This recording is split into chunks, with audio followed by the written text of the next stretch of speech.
the Knucklehead Special Edition Podcast. We talk about wrestling. My man right here knows just as much of wrestling as I do, maybe more. You know what I'm saying? We got passion for it. We can't talk to Krills and Show about this. They don't know nothing about it. It's 93 in time for WrestleMania. Just like that. What you got now? Before we get to WrestleMania and Raw, I want to talk to you about the I don't know if you saw the Hall of Fame or the NXT shows. Did you see? No, I saw the NXT show. I saw that. Give me 1 second. I saw that. You didn't catch the Hall of Fame? No, the Hall of Fame. When I was gonna go see that, I was not home. Oh, okay. So okay. you know, I wasn't able to catch that. You know what I'm saying? Yeah.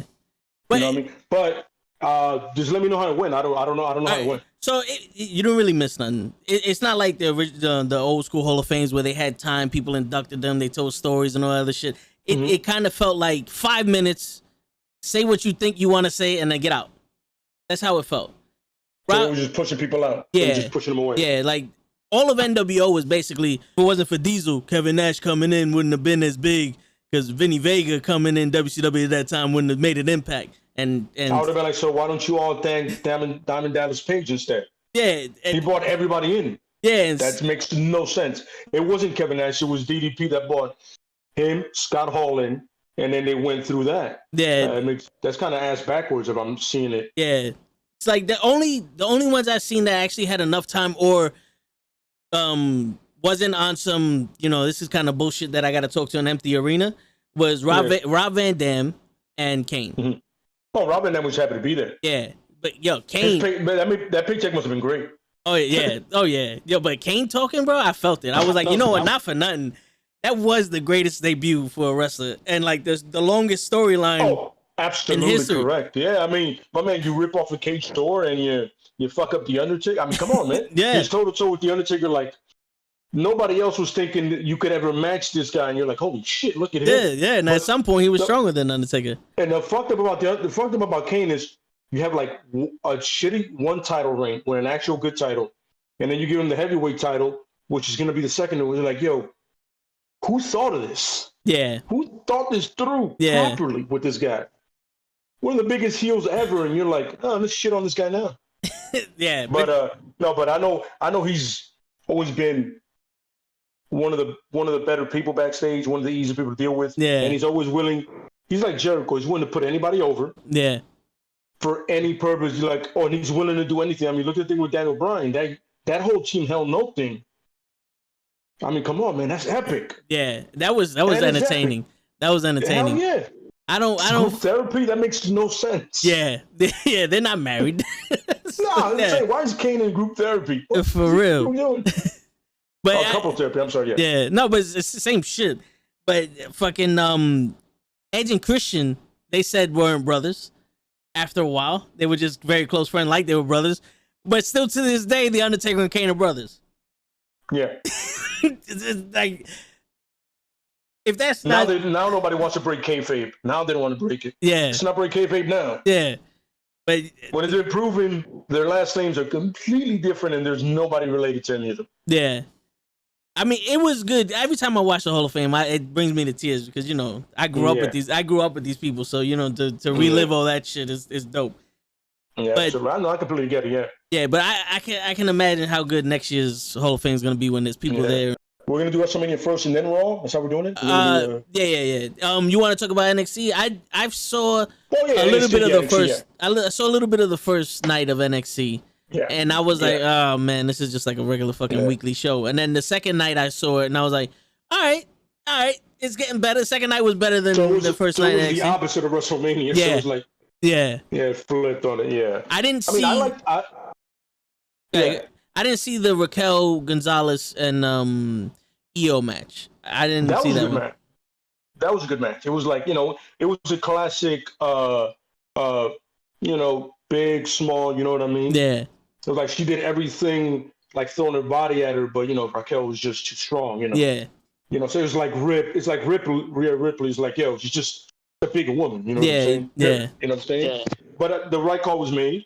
You got to move on, and she won it, and they were pushing her hard anyway. So it was like, The right person won it. I was actually surprised to see that. I didn't think they were gonna do that. No, I knew her build was that even when they did that match at the last takeover, The tag where team she match. didn't really look weak. Yeah. You know what I'm saying? So it was one of those things where like, where they had the singles match, the one before that. Okay. Where she didn't look weak. It was like, it took a lot just to like slow her down. So you're like, so this is where we're going. We know these builds in wrestling, like, all right. Yeah. You're a step away from, and then Ripley left. So you're like, who else are you going to put in there? Yeah, true. EO did beat everybody. Slim, you know what I'm saying? Yeah. All right, so is there any match in particular you want to talk about in NXT before we get to WrestleMania? Well, the Cruiserweight match I was a fan of, right? You know what it is? That was a good one. The spots weren't insane, but they were good. Yeah. Like they were crafted good. You know what I'm saying? Like nothing looked like somebody completely fucked that up. Yeah. You got two guys that are good at what they do. You know what I'm saying?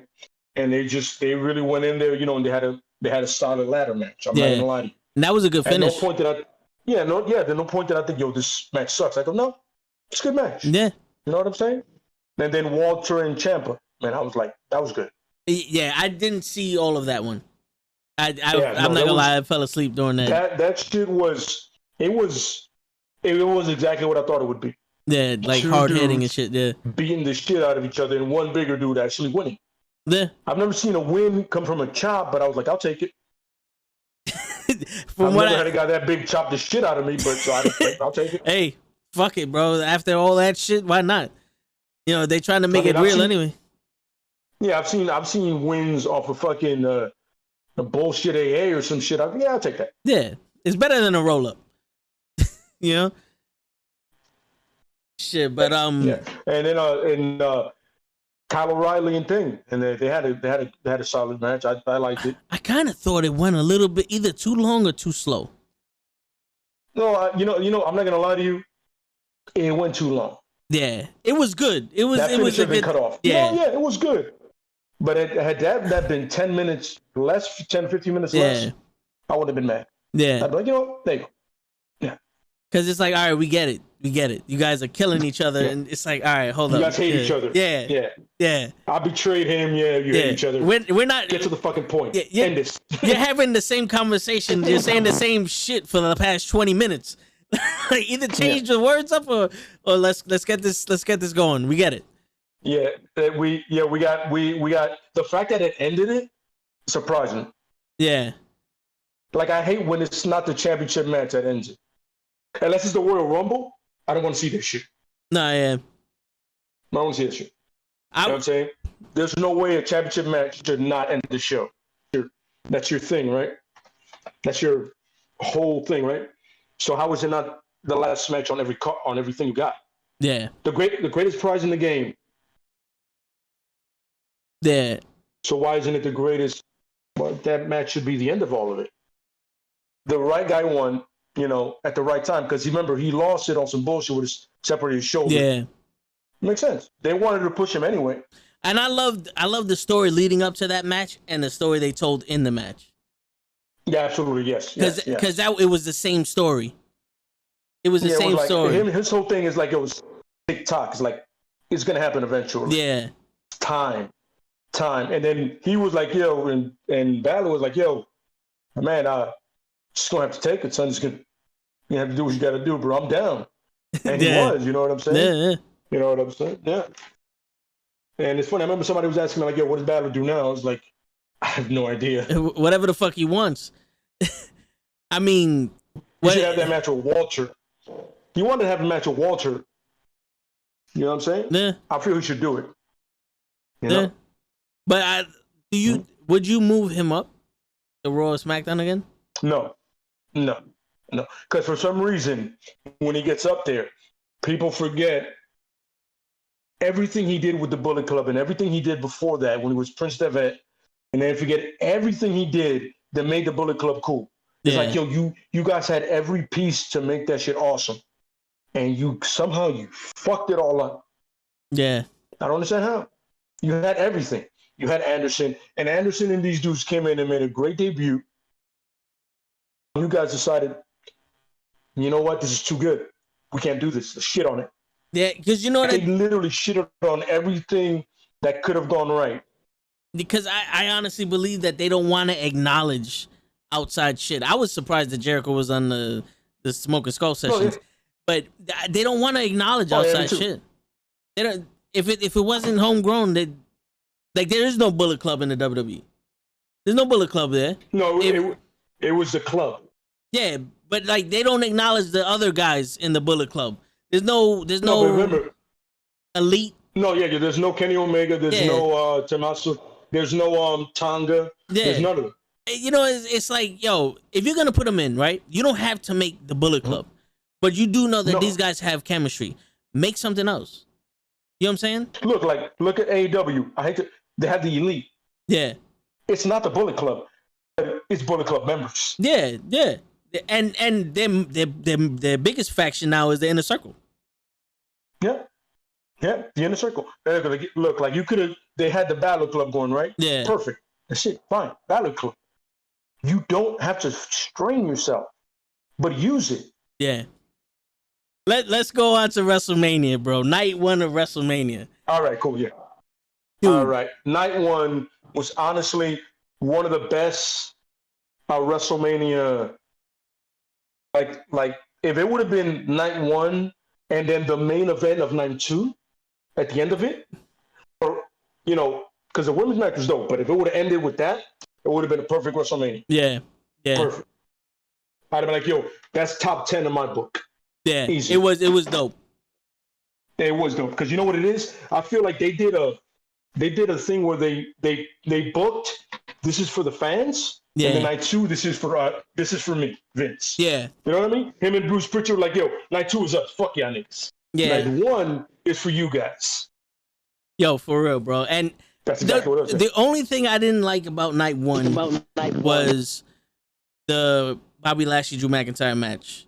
I felt like maybe it came on too late because of the rain delay or something, but there was just something off about it. I did like the finish. You know what it was? It's like you said, it was the fact that, yo, all of a sudden, we're ready for this live crowd. All of a sudden, rain delay. You're like, what the fuck? Yeah. This never happened before. Yeah, literally. This is the first time in history. Yeah, it threw every. I remember my boy texted me, he goes, yo, there's a rain delay. I said, what? I'm sorry, what? For what? Were you watching a baseball game? No, WrestleMania. What? Because I hadn't got home yet to watch it. I wasn't home yet. I was like, I'm sorry, rain delay for what? WrestleMania? Never heard of that. Yeah. Gotta bring it back. And then all of a sudden I got here and I'm like, oh shit, it's a rain delay. Yeah. When I saw Samoa Joe and Michael Cole and Ponchos, I was like, yo, oh my God. Yo, and my dumb ass was on some. Didn't they put a tarp over the top of the ring so if the ring don't get wet? Fuck the fans. I'll sit in the rain and watch wrestling. But then they were talking about lightning and all the other shit. I was like, all right, yeah, I get it. It's like a 50. All metal. Yeah. All nothing but conductors. My favorite thing, the fact that Drew's entrance with the sword, they still did it. I go, well, you guys fucking bad shit? Yeah.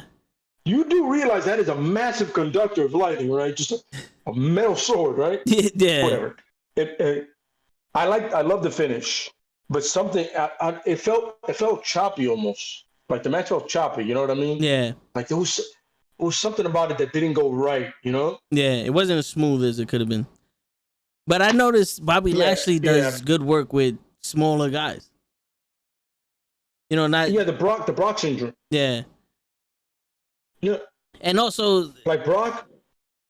Yeah, I'm sorry. Go ahead. That was just also Drew McIntyre is becoming one-dimensional, bro. It's almost like if he can't hit that bro kick early in the fucking match, there's nothing much more he could do. Sir, it's a Claymore. What I said? You said the bro kick. Yeah, well, fuck him, man. He took that shit. You mix up the white guys, the European white guys. You mix them up, bro. I'm getting tired of seeing this shit, man. Yeah, it's a Claymore, not a fucking bro kick. But you know what? I'm getting tired of the bro kick too. Both of them should come out and stop using the fucking moves. Oh, my man froze in that position, or you just... The man said, sir, it's a Claymore.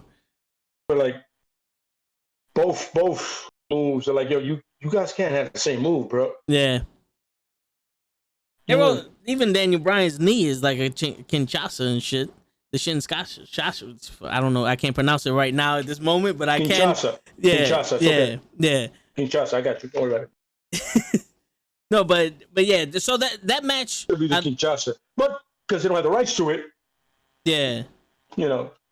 But that match, I love the ending. It could have been better, but you know what? You can't fault them. This is the first time in front of people, the rain delays, whatever the case may be. They did pretty good anyway. Yeah. You know, I'm not a fucking wrestler. Yeah, absolutely. Yeah. You know, I'm not a wrestler. I just tell them what I see. So this, you know, it's awkward for me to see it. So it's like that's what I'm gonna say.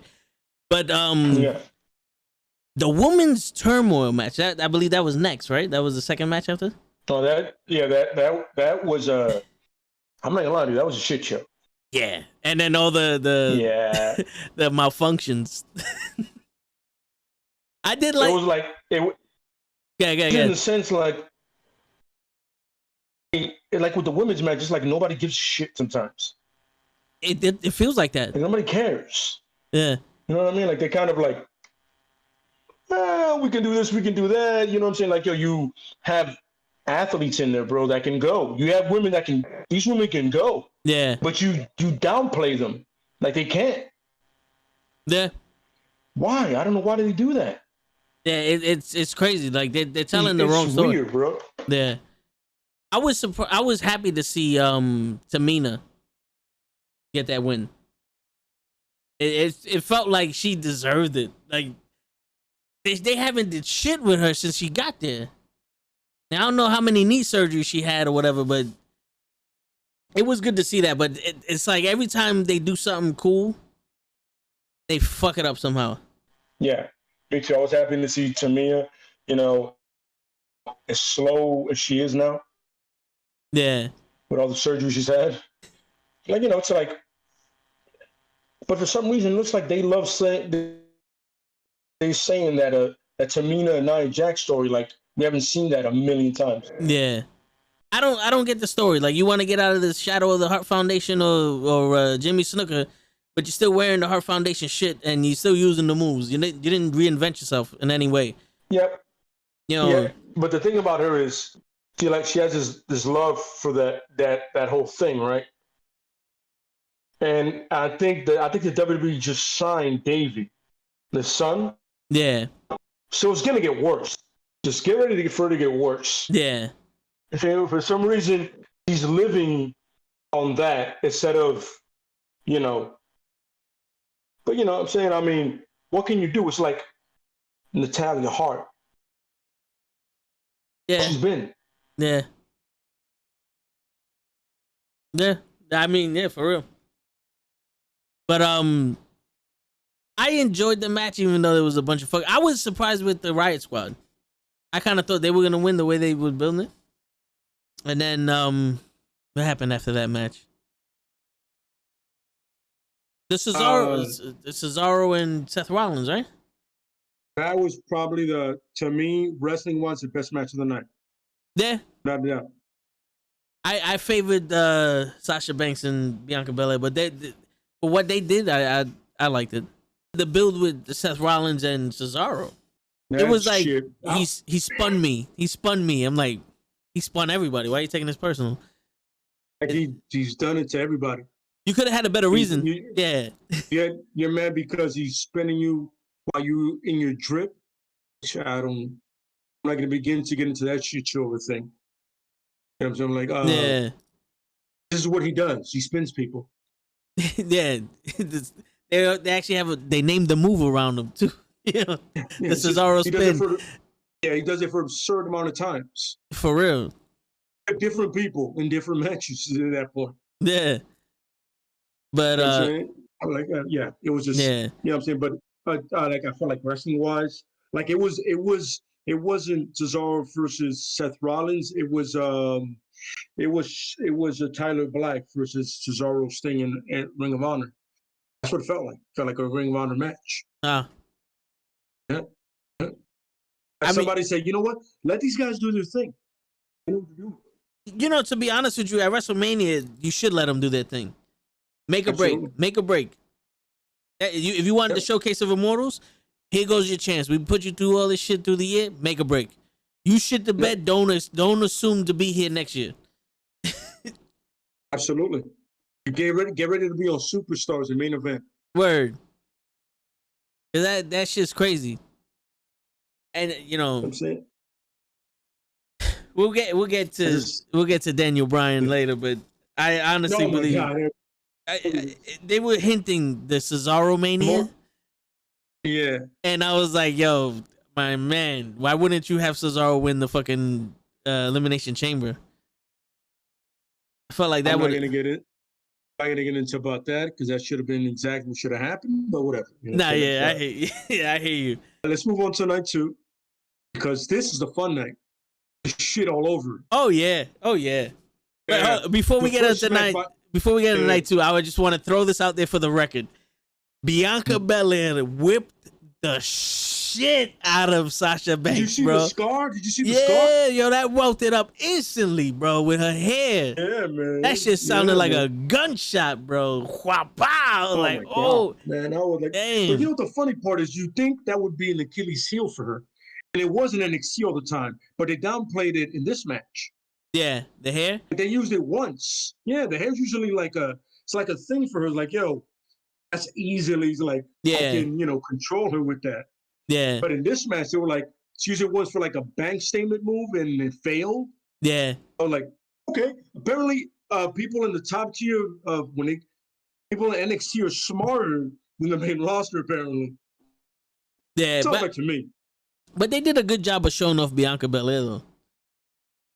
I mean, when she walked up the steps with her pressing her. Yeah, that was impressive. What do you want? Even though Sasha Banks looks like she's like 80 pounds, but still, that's just impressive. I mean, I can't press somebody off of any steps right now at this point. It's a fucking child. I'm not doing that to a grown ass woman. Yeah, I hear you. I mean, Sasha Banks is not. She's not 16. It's a grown ass woman. Yeah, for real. That is impressive. I'm not Cesaro. Cesaro's gonna do that to somebody. Not me. So, Yo, and that suplex spot where she kept like dropping her halfway and then picking her back up like the 3 times. Bro. Oh yeah. Bro. That was that Bobby Lashley kind of thing going on there. Yeah. I would just wanted her to do the come on. Yeah, that shit was dope. That shit was dope. She is legit probably the most athletic woman they've had in that company in a long time. So let's go on to night 2. Yo, I'm not gonna lie. Randy Orton comes out. The first match, Randy Orton comes out. It was fucking Randy or whatever. I was hyped for the entrance of the Fiend because I wanted to see what they were gonna do. Yeah, absolutely. It was kind of cool to see that Jack in the Box. I didn't get the whole metamorphosis of him being the original Fiend again, but I guess you can't have Super Shredder running around. You know what I'm saying? But it was dope. Now I feel like Vanilla Ice should have been part of it. Yo, for real. Vanilla Ice should have been part of this or something like that. I heard Super Shredder. I'm like, is your rap? No, it's okay. It's okay. We rap? No, there's something else. Where it's like, shit, man. But that match to me, it felt like they said, fuck it, man. Just do as many DDTs as possible. The funny thing about that is, I felt like somebody called an audible and just shitted it. Like it was gonna go one way, and then they were like, "Yo, fuck it. You know what? Let's do it this way." And for the I'm not gonna lie, to hear a live crowd boo for the first time, I liked it. Yeah. Because they were like, "Yo, listen, I'm happy to be back, but I'm not fucking stupid. Yeah. You just shitted on us. You don't get to do whatever the fuck you want." Word. And, don't. Listen, I'm happy I'm here. Oh man, don't treat me like this, or don't fuck with me like this, bro. Don't do this to me. I paid a lot of money to be here. This shit isn't cheap. And some people only got night 2 or night 1. They only got the one night. So now imagine you just got the whole package. Word. Yeah. Imagine you just missed night 2. I mean night 1. You missed all that fucking shit. And then you come in expecting some crazy shit like, yo, this gonna be crazy. And you get that. Like, what? To start the show? That shit was 5 minutes, bro. Yeah. Match was 5 fucking minutes, bro. I heard from one of the YouTube channels I watch, they said that they actually changed the finish of that match like an hour before the shit started. Dave Meltzer said that Bruce Pritchard and Vince McMahon, no shock, the yes man and the man decided, fuck it, and Orton has to go over. I go, how does that make sense? Why is Orton going over? Yeah. After all the shit he's been through, you're gonna shit on the Fiend? And like that. Yeah. You know, like, I'm sitting here like, all right, so what's the story here? Like, what's the play here? And then they leave. And I'm like, all right. So as of right now, I'm holding all judgment because, like, all right, let's see what happens with Raw. Let's see what happens with Raw. Absolutely. And then Raw happens, and I have a new sex doll, and now I'm a preacher. No, sorry, honey. That's not how this works for me. I came into this relationship expecting to be wooed. You know what I'm saying? Like, oh man, I didn't get a kiss. I didn't get a rose. I didn't get a date. You pretty much said you stay there and walked away. I'm like, yeah. What happened? But we were supposed to. I was supposed to interview what happened there. Yeah, it was weird. For real. They say it was the weirdest fucking thing ever. They're like, yo, meet me at this restaurant. They have the best steaks in the world, and they don't show up. Like, I don't know if you noticed, but I can't afford that $800 steak, my man. You know, like, what's going on here? Absolutely. What's going on here? That gold steak that dude on YouTube cuts finely. Yeah. I can't fuck with that, bro. Yeah. You know what I'm saying? Yeah. That's completely, yeah. Yeah, because, yo. Okay, here's the thing about that, right? Like, the build was kind of retarded. I'm not going to lie to you. It was kind of stupid. Like, all right, if you're going to do a supernatural angle, right? I get it. But don't do it in such a, it was like, I don't give a fuck kind of thing going on. Like, they just threw shit at the wall and she was stuck. Yeah. That's what it was, man. Yeah. Honestly, that's what it was, man. And to be honest with you, I was more excited for that match because of the supernatural shit. They did so well with the pre-recorded matches, and you know, Alexa Bliss did awesome with her character and the fireball and all that the shit. cinematic stuff, yeah. Yeah. Beautiful. I was a huge fan of the Alexa Bliss, like her transformation. Yeah. I like that. I wanted to see how they were gonna, I like that, but then I wanted to see how they're gonna do it live. How they gonna involve that? Yeah. And then during the match, when Alexa popped up in the black outfit with the shit coming out her face, I was like, that was dope. They did the magic trick. Look over here, boom, she pops up. Beautiful.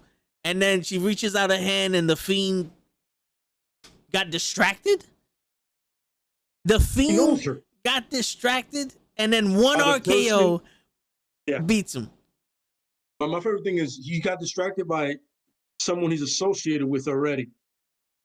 Yeah. Really? Like, it's kind of like Drew. It's kind of like Drew got distracted by MVP going, Bobby. Yeah, that was weak. That was weak. Like, really? Drew hasn't been here before? I mean, Drew in the main event? Drew beat Brock Lesnar. Yeah, in 2 minutes. Eliminated him and beat him. Yeah. Am I not understanding what's going on here? Yeah, I don't know. I don't know if you remember this, but there's people that are older than 6 years old that are watching this. You know? I mean, that whole live crowd is coming from around the world to get disrespected. Yo, for real. And you know what the crazy shit is? One of the viewers of this stream, he's not on right now. He's from France. He was at WrestleMania. He actually sent me pictures of the. Did he have? Was he there for both nights? I think so. No, I think he was there for both nights. But yo, dude. Well, at least he got night one. Yeah. At least he got night one. I'll give you. You know. But that's put it in perspective. My man from France came all the way up, spent mad money on the travel tickets. I'm pretty sure he had to get tested and all the other shit. There's precautions you got to take. Quarantine and all that bullshit. And everything's more expensive because it's WrestleMania. You ain't sleeping in your car. You know what I'm saying? But and for that, like let's take that all out of the equation to begin with. You had no one in the arena watching wrestling. The people that were watching wrestling, as it started getting duller and duller, because you just made it stupider and stupider, stayed there and was excited for WrestleMania. there's people there now. We know you're gonna put on a show, and this is what you give me. You got my loyalty through a pandemic for a fucking year, and this is what you give me. My favorite thing is, but the thing that sucks is, right, night one, right? Night one is fucking dope. Like you're night one, you got me hooked. I'm like, yo, night two got to be better. Yeah. No, it's not. It's not. Night one, you said, here, guys, this is for you.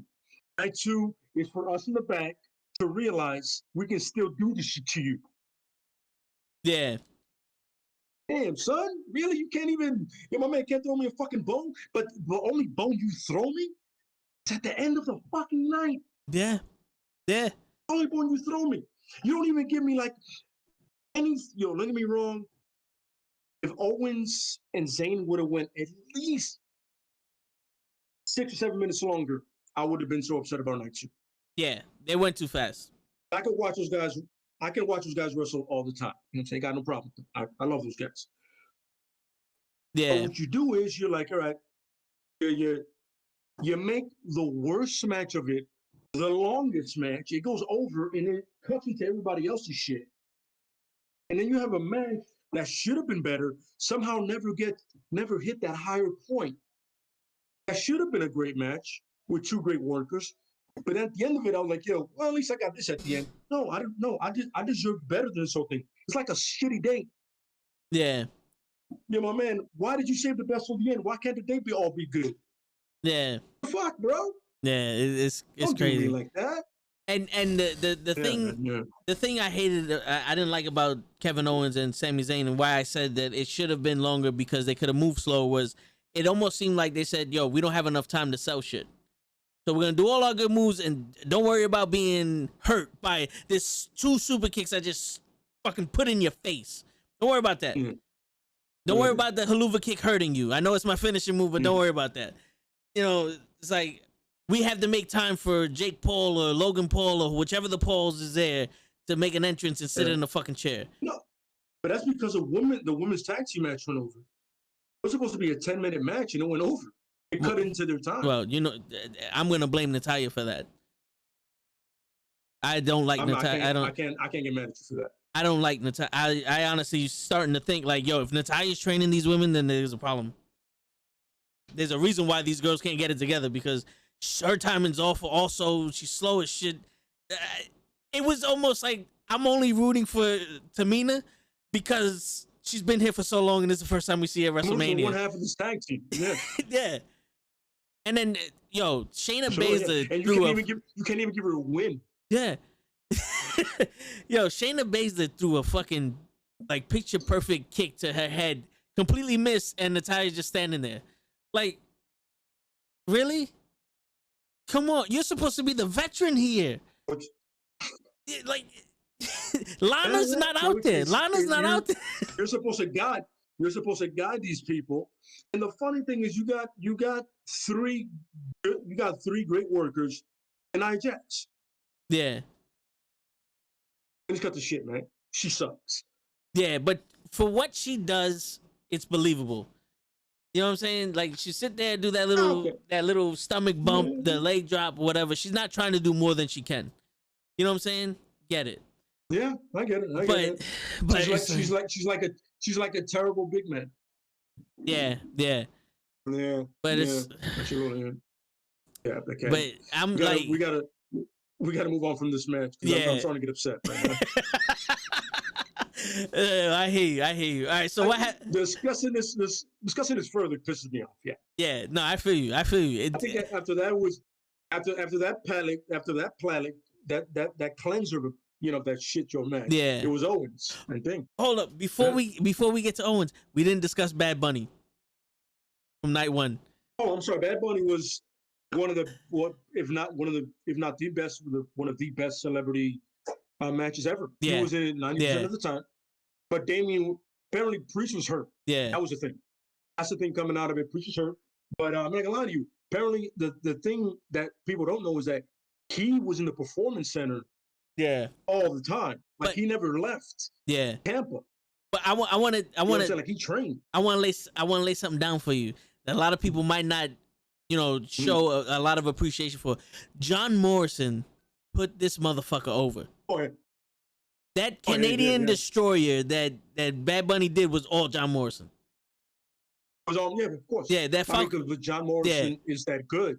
Yeah, John the Morrison Falcon's arrow is all John Morrison. Like a lot of the shit he did, you can't do as a normal person. You need athleticism. My man can't jump off the top rope. He's not doing a Canadian destroyer on you unless you do it for him. And John Morrison proved that. And that shit looked fucking phenomenal. And we all know that John Morrison's body control is ridiculous. Oh, yeah. You know, the guy, the way he can move, so he's like, I can make him look good. You know what I'm saying? Yeah. And I'm telling you, it's one of the top 2 or 3. I can think of Stephen Amell. Yeah, Stephen Amell did good. He did better in All In. He did better in All In. Yeah. But he had more training in All In. Yeah. But you know what I'm saying? He did good. He did good for his thing. Was in SummerSlam, right? Yeah, it was him and Stardust. Him and but they fought Stardust. Yeah, him and Neville versus Stardust and Pac. Pac is back. Yeah. They shit. That's another one they shitted. We can do another one of that. Yeah, for real. But yo, we can make a whole podcast of the people they shitted on. But how can we rebook them? How can we rebook them? Yeah, right. I would love that. Yeah, right. Yeah. All right, so you're right. Yeah, so going on to the Owens here. Yeah, going on to Owens and Sami Zayn. I didn't get the story, like the reason for the match. I think it would have been better. I think it would have been better if they would have been like, look, there's a conspiracy. They're not putting me on WrestleMania, and they said, fuck it. Who do you want to wrestle? And Kevin Owens comes out like, yo, let's do it one more time. Nostalgia shit. The whole thing was he's trying to get somebody to finally understand the conspiracy, and he's like, yo, we know each other for years, you know what I'm saying? We haven't been on best terms or whatever. And all of a sudden, Kevin Owens is like, yo, my man, I don't care. Yeah. Kevin Owens didn't give a flying fuck about any of that shit. Yeah.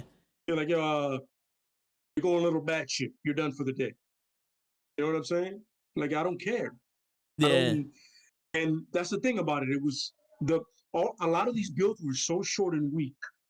That was a problem. Yeah, it was. The only builds, the only build that was long term was Roman, Edge, and Bryan, and it was really Roman and then 2 other people.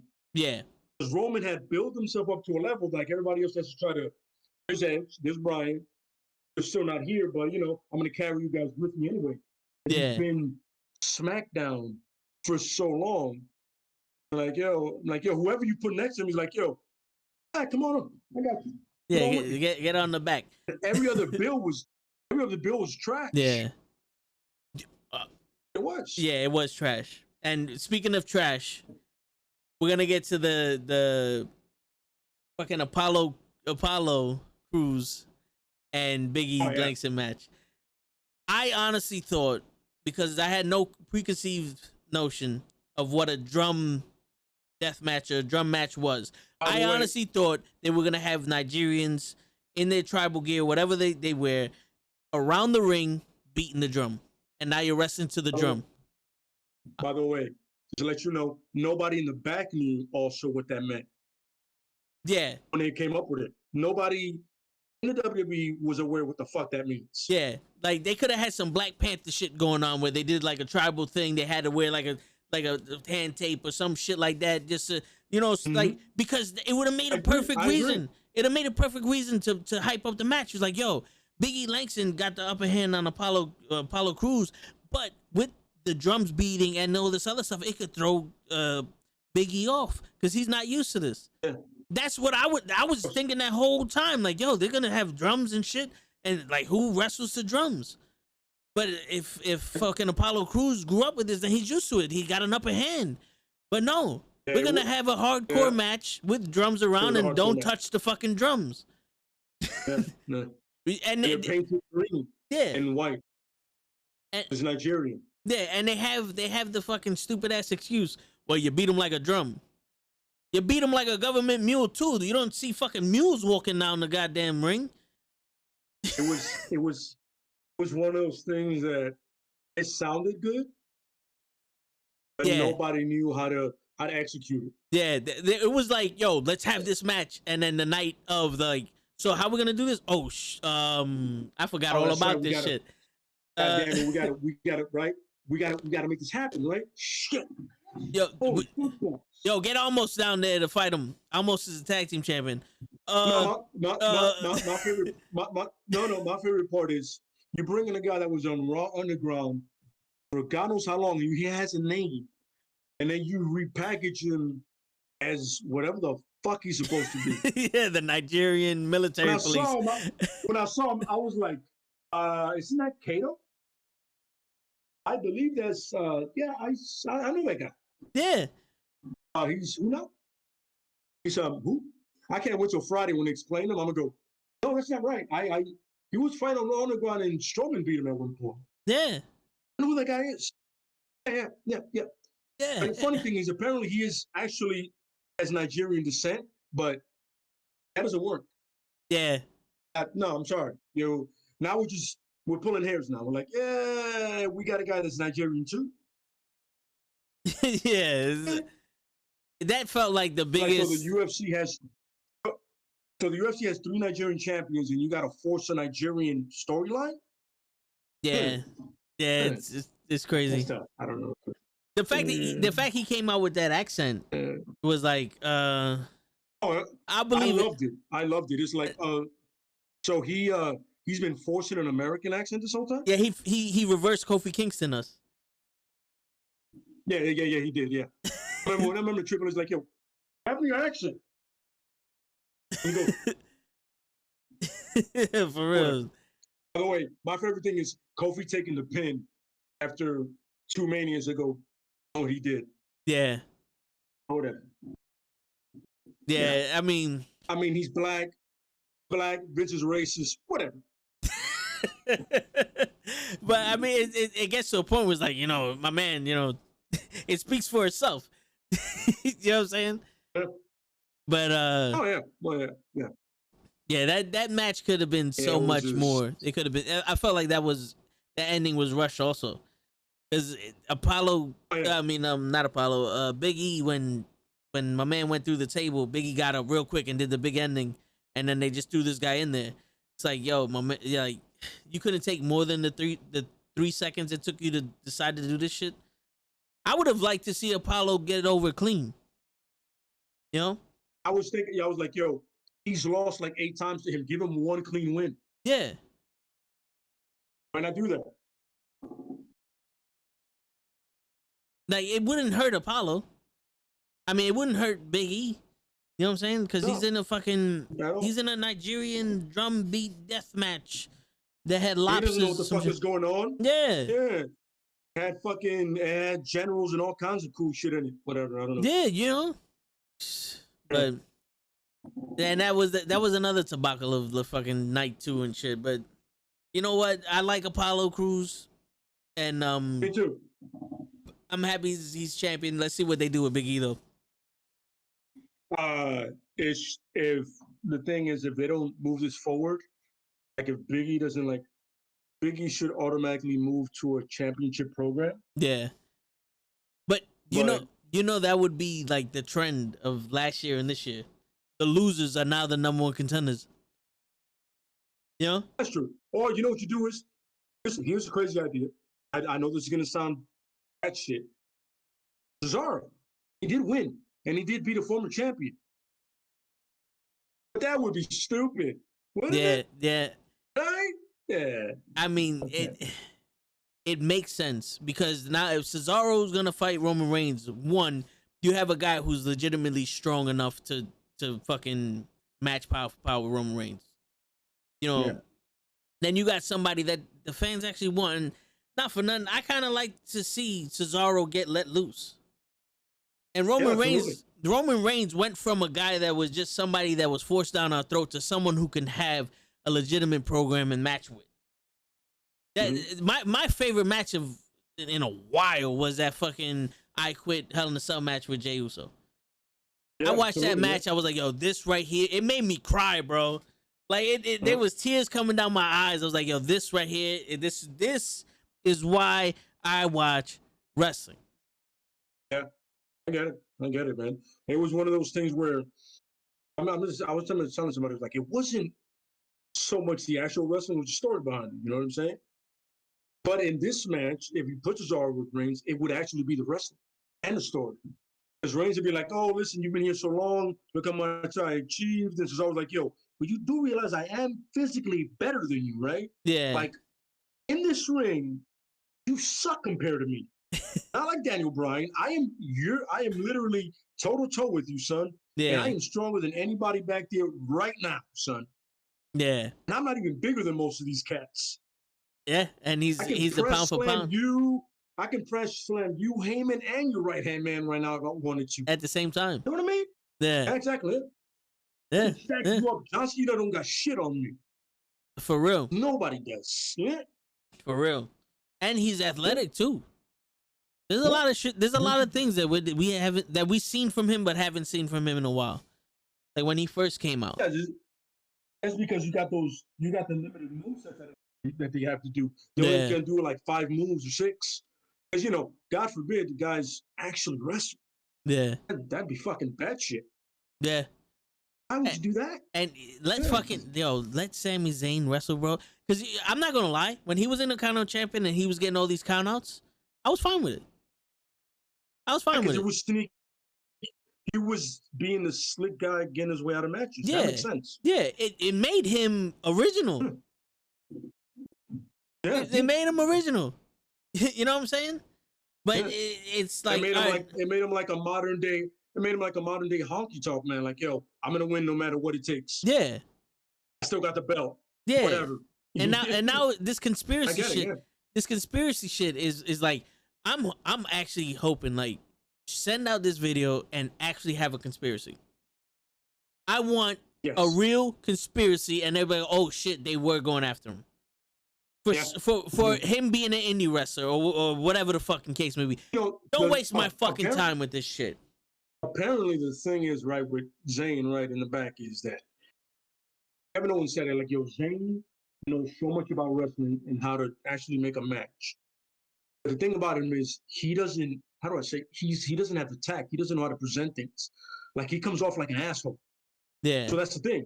Like people like, yo, he's standoffish. You know what I'm saying? Like people, I remember, I forgot who was it that was like, yo, the first time he spoke to me about doing a program with me, I was like, yo, why does he sound like such a dick? Right?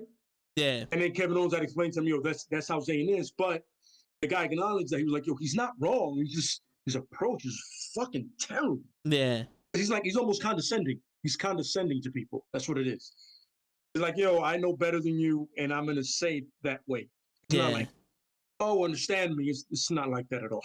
Nah, yeah, I hate like he's a dick. 90% of what you say is how you say it. You know? Mm-hmm. You can say the same thing in 2 different ways, and one way you're gonna get a positive response, another way you're gonna get slapped in the face. You know? But yeah, that it's crazy, bro. But most of these situations is like it's almost like you have to be. You know? Because but the thing, because if you show any signs of weakness, then they take advantage of it. Yeah. When you make a point like you want this program, and they're like, yeah, all right, you know what I'm saying. But and the funny thing is, he's done the indie so many times that he's been successful with some of the most absurd fucking characters ever. And it makes sense. El Generico and shit. That shit had me down. He goes like that. That's not Sami Zayn. Really? How many gingers you know that look like that? Yeah. Really? Seriously, how many Canadian gingers of Islamic descent look like that? Not too many. No, for real. You know what I'm saying? Yeah. Yeah. But that match should have definitely went longer. Yeah. Because it should have easily went longer. Yeah. And I'm really not buying this whole I'm Stone Cold Steve Austin shit from Kevin Owens. Like I like Kevin Owens as Kevin Owens. I get it. You want to do another move that's not the spirit, the pop-up power bomb and shit. That's fine. And even if you do a stunner, it doesn't have to be Stone Cold stunner. You know what I'm saying? Yeah, remember Stone Cold signed off on it. You know what I mean? And they just went with it. I get it. But you're too knee deep into it at this point. Yeah, but my thing is like, all right. So the closest I can resemble when I was growing up, who I could have been was Taz, because I'm short, stocky, and I was powerful. So like if I was gonna be like, yo, Taz, I'm gonna use some of your suplexes in a Taz mission. Don't expect me to come out with my fucking head with a little mohawk and a fucking singlet and beat me if you can, survive if I let you. No, my man. Like if I'm just gonna use the Taz mission, I'm gonna do it my way, right?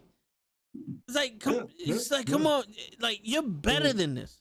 It's not like I'm hating on him because he's using Stone Cold's move. It's like, yo, bro, you're better than this. And honestly, I only want to see Stone Cold. Yeah, I only want to see Stone Cold be Stone Cold. Be Kevin Owens. Roman Reigns right now. Be the prize fighter. Yeah, Roman Reigns right now is being Roman Reigns, and when he was this guy that was being forced down our throats, I didn't like that. And you can ask Krills. I said it. I didn't like Roman Reigns' character because he's being forced down our throats, and it would look stupid. But he does have charisma. When they let him do stuff, I see the charisma in him. He's almost like The Rock. And when they made him serious and that badass motherfucker, the head of the table, I was like, we got it. We got it. We got him. We got him, babe. This is it. The whole thing is, it wasn't screaming like a psycho, because this thing is like, he's so relaxed. Like, he's like, he's so assured of himself. Like, yo, listen, acknowledge me. That's all I want. Just acknowledge me. And if you don't, I'm going to beat the shit out of you until you do. You just have to acknowledge me. And that's all you got to do. What makes him even better is the fact that he has Paul Heyman standing next to him, and Paul Heyman ain't saying a word. Paul Heyman has to speak for everyone he's with, except for Roman Reigns. Except for all Paul is doing is giving him a mic when he does the. That's all. You know what it is? Because he's not Brock. Brock, with all due respect, Brock is like, Brock has like the marble mouth. He can't talk for himself. Yeah. Sucks. Yeah. It's like he's screaming like a fucking psychopath. Yeah. Otherwise than that, he can't put two words together that resemble a sentence or anything like that. But Roman can. Roman's, he gave like, yo, I should have done this years ago. And he gets you like, yo, listen, I am the guy. Yeah. And this is a perfect lead for him in The Rock, because The Rock is like, yo, I was doing this way before you and better. But the Roman goes, but can I ask you a question? Did you look like me as I was doing? Yeah. I am not forcing anybody to like me. I don't care if they do. Yeah. I'm not the people's champ. I'm the head of the table. I don't want nobody to like me. But no matter what, I am running this company no matter what you think. Yeah. My man said, you know what I mean? Yeah, my man's awesome. You could be better than me. You could do all this stuff in the indies, but I'm the one putting money in your pocket. Absolutely. I'm like he said, the the man. cameraman needs me here. They need me here. Heyman needs me here. You need me here. That person on the screen right there, he needs me here. You know what I'm saying? Nobody's watching Raw. They're watching SmackDown. We're the stake. You guys are not. And he's not wrong. I'm not gonna lie. I actually right, my stream comes on later on Fridays because I want to see how SmackDown starts.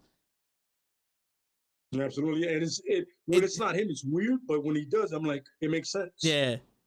Cause all right, so I'm biased. Like Roman Reigns is one of the best things on SmackDown, and I also want to see my girl Sasha Banks. She's my future ex-baby mama. You know what I'm saying? Nothing wrong with that, man. Word. I personally, I catch highlights. You know what I'm saying? But I'm like, I hear you. Like there's nothing better on either brand right now than him. Besides, it was like, to me, during when they did the Thunderdome thing, or they're like no fans, it was him and the Hurt Business, and that's it. Yeah, and everything else is trash. Like you're building trash on trash. Yeah, you know what I'm saying? And always the New Day is like the hottest thing when they do stuff, but they don't have them in a storyline where they're the head, where they're the lead story. So it's almost like when they get on TV, they're awesome. But the Hurt Business was the story for Raw, and Roman is the story for SmackDown. And now they took that shit out. Yeah, it was some of the most. Both of those things were consistent, and they made perfect sense. You know what I mean? Especially because the way Roman came in, did what he did, won the title and all that, it makes sense. And the funny thing, I remember telling somebody, I go, I don't know, man, the way he came in and speared and did everything, it's like, that's not Roman, especially with the wreck everyone and leave. that doesn't seem like the dude that everybody hated. Yeah. Like, there's something different about the dude. And then the Hurt Business was like, you got 4 guys that can go. You got a mouthpiece, you know what I'm saying? And you're like, that is the way you do something. And I remember everybody was like first thinking, oh, a new nation. I go, no, this is different. And when you make it a business, it makes sense. Everybody's there to be successful. Yeah. You know what I'm saying? Everybody wants to be a champion. Everybody wants to be better. And it makes perfect sense. And then you have that going, and somebody goes, nah, that's too good. Let's fuck that up. Yeah. Really? That's a good idea? Yeah. Point case the And then Fiend. you throw in the guys from Retribution. I'm jumping ahead of myself. I'm sorry. Yeah. No. We didn't get to Rhea and thing yet. Oh, Rhea and Asuka. And Yeah. Asuka. Yeah. We could talk about that and then the main event because I don't know the other if there was any other matches, but at this No, point, it wasn't. I think we got was in that order. Yeah. we got through all that. But I honestly think that the match started off good with Rhea and Asuka because Asuka was like too fast for Rhea and she's showing her like her supremacy as the wrestler. And then when it was like, all right, Rhea, do your thing. Here goes your time to shine. And then she just became like the slow Randy Orton. Like she moved too slow. Like the story was she was too powerful for Asuka. I get it, but you didn't really sell me on that. Like the finish, okay, I'll live with it. Wasn't my favorite, but I'll live with it. You caught Asuka, fine. Mm-hmm. You know you're big, strong. You hit her with a power move. You caught her, fine, beautiful. But I didn't buy Rhea too much. You know, it's funny. She should have won last year with Flair. Yeah, I believe that. And that took her long ass legs from under her. That's what happened. That shit literally fucked her up. And like, yo, she should have won then. You know, because now you're pushing for the future. Now, why you push for the future with her starting there, and there could have been everybody else following her. Yeah. Oh, but Flair got to win because she's Flair, and you know, you guys are. Vince loves blondes, and he's an idiot. But you know, I mean, he thought because NXT was moving to USA that Flair would get more viewership, but I don't see the appeal in Flair. Flair won NXT and didn't put anybody over. Yeah. Like, what's the point of going to NXT if you're going to shit on everybody? Makes no sense. Yeah, makes no sense. She did like a Triple H move. Yeah, I feel like Triple H in the 2000s. I feel like that match never took off the ground the way it should have. Yeah, like it never got into that third gear, and I was like, you know what? I don't care. Yeah, I'm done with this match. We can move on. We can go somewhere else. Fuck this match. But they never to the main event because I know that's the next match. Yeah, they never gave Asuka the true respect she deserves. Like they gave her accolades and she has every title and all that other shit. But NXT was the prime Asuka, the Goldberg Asuka, and you never seen that on Raw. You notice that when she wrestled in NXT, she found a way to win, and you don't see her finding a way to win on Raw or SmackDown. Yeah, she just wins. Either she wins or she loses. Or it was like a count out. Yeah. There's no. She loses a Flair. Yeah. Word. That to me was like, all right, you fucked up right now. You fucked up right now. But yeah, let's get. Let's get to the main event. Yeah, let's get to the main event. All right. So the main event of WrestleMania, if you don't know, is Roman Reigns, the guy we was just talking about. Edge, he was out for 10 years, neck injury. He had to retire. He came back. He got cleared. He came back. Won the Royal Rumble. Number one contender. Daniel Bryan, he won the Elimination Chamber, lost to Roman Reigns. Asked for a rematch. Got screwed at Fastlane, which was the pay-per-view before that. And now he's thrown in a triple threat match. Roman Reigns, Daniel Bryan, Edge. That's the main event of WrestleMania. That's what we're going to talk about, which I want to get off my chest in the beginning. I want to throw something out here. I am not an Edge fan at all. You know, I'm not a Daniel Bryan fan. Edge can eat all kinds of bags of dicks. All right. Clearly, me and Vince have the people we don't like, but we can clearly agree that we're fans of Roman. Yeah, this Roman, yes, absolutely. Yeah, we I want. Roman, Yeah. the guy we're going for here. I wanted to get on my chest. I hated the way Daniel Bryan got in this fucking match. I agree with that. I cannot disagree with that. Like, it made no sense because he won the money. He won the Elimination Chamber, and they were already said the week before the Elimination Chamber that immediately after that match, Roman was going to come out and wrestle and defend his championship. Yeah. So now you agreed to that. You win, you lose to him. Why you bitching? You knew that was a stipulation. Why you bitching? That's like going into the Royal Rumble and bitching your number one. Like, no, you get what you get. This is what you agreed to. If you don't want it, if you don't want that, you should have boycotted the match. By the way, Ric Flair bitched about being number 2 and he won it. So yeah, there's a fun fact for that. There you go. Yeah. Yeah. But I hear you. I was talking. I was like, don't weasel your way into it. Oh man, take the L. Have a match with be part of the triple threat with Cesaro and thing that and Seth Rollins and make it a better match. Yeah. Make it an ROH spectacular. Yeah. And you know what's crazy? Don't get me wrong. This match was dope. Don't get me wrong. But it's like, yo, it could have been dope without you. Yeah, it could have been way doper without him. But I honestly believe yeah. I didn't believe that whole this could be my last WrestleMania shit. Bro, you knew WrestleMania was coming the whole year.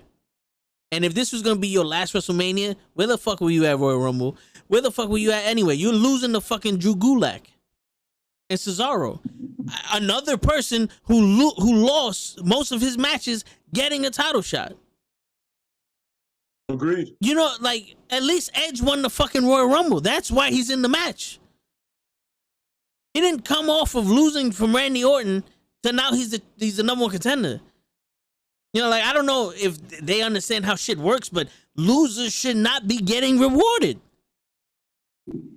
No, you gotta earn the shot, yeah. Because if that's the case, then Edge and Daniel Bryan should be co-champions. Because they lost. Mm-hmm. Agreed. And it doesn't matter. You defended one night, I'll defend it the next time. You ready for that? Yeah. Yeah. I agree with that. Yeah. Word. Yeah. Meanwhile, the guy that's been winning consistently, it's like, what the fuck is going on here? Did I miss something? And then I gotta literally, I've been here every night. What am I missing? Yeah, for real. And he gotta defend it against the same fucking people all the time. You know what's funny about, like, I'm not gonna say spoiler to anybody that didn't see it, because fuck your face. You should already at this point know what's happening. And if you don't, I like doing shit like this. So welcome to the club. Word. The double pin, right? Yeah. The double pin, right? Is gonna set some shit up where it's like, yo, well, my things wasn't on the canvas. I was on top of Daniel and this and that. I'm like, yo, my man, but you lost. Yeah. All right, listen, can we move on to anybody else that's not either one of you two? Yeah. Anybody else? Please. And anybody else but you two. Yo, WrestleMania is supposed to be the end point of rivalries, and we start new shit. Yeah. My bad. Somebody just subscribed. Thanks, Aaliyah, for subbing. Yeah, she just subscribed. That, yeah. No, but for real, and that has to be the toughest victory I've ever seen. Like, so the way to win a triple threat match, that's gotta be the baddest way to fucking win a triple threat match. You know what I'm saying? No, I agree. You know what I'm saying? Yeah, and it's one of those things where he walked in and he was like, yo, like the triple threat concept is like, yo, I don't have to get pinned to lose. That also gives a scapegoat to the champion, like, yo, you didn't beat me, you beat that burger. Yeah. But, I felt like, because everybody was talking about how Edge was getting favorite, and I was like, yo, if Edge wins, I am not watching wrestling for a year. Fuck this game. I would have done that shit easily. You know, it's funny. I was saying the same shit about Daniel Bryan, bro. I was like, yo, no. You know what I'm saying? Because him in that Rumble was ass. Yeah. He sucked in that Rumble. All right? Or whatever. But the point is he didn't win, and I was like, yo, they made the right call. Yeah. No matter what anybody says, you got the guy that's been literally making things worthwhile in WWE doing his thing. Let it roll. Yo. Don't be those people. Yo, and Remember, Edge winning the Rumble was Edge's call. yeah. And yo, not for nothing, but the first part of the match, Roman Reigns takes Edge, throws him out of the ring. As soon as he gets out of the ring, Jey Uso super kicks him. When I saw that, I was like, bravo. This got to be the coolest shit I've ever seen. Finally, someone's taking advantage of this fucking no disqualification shit.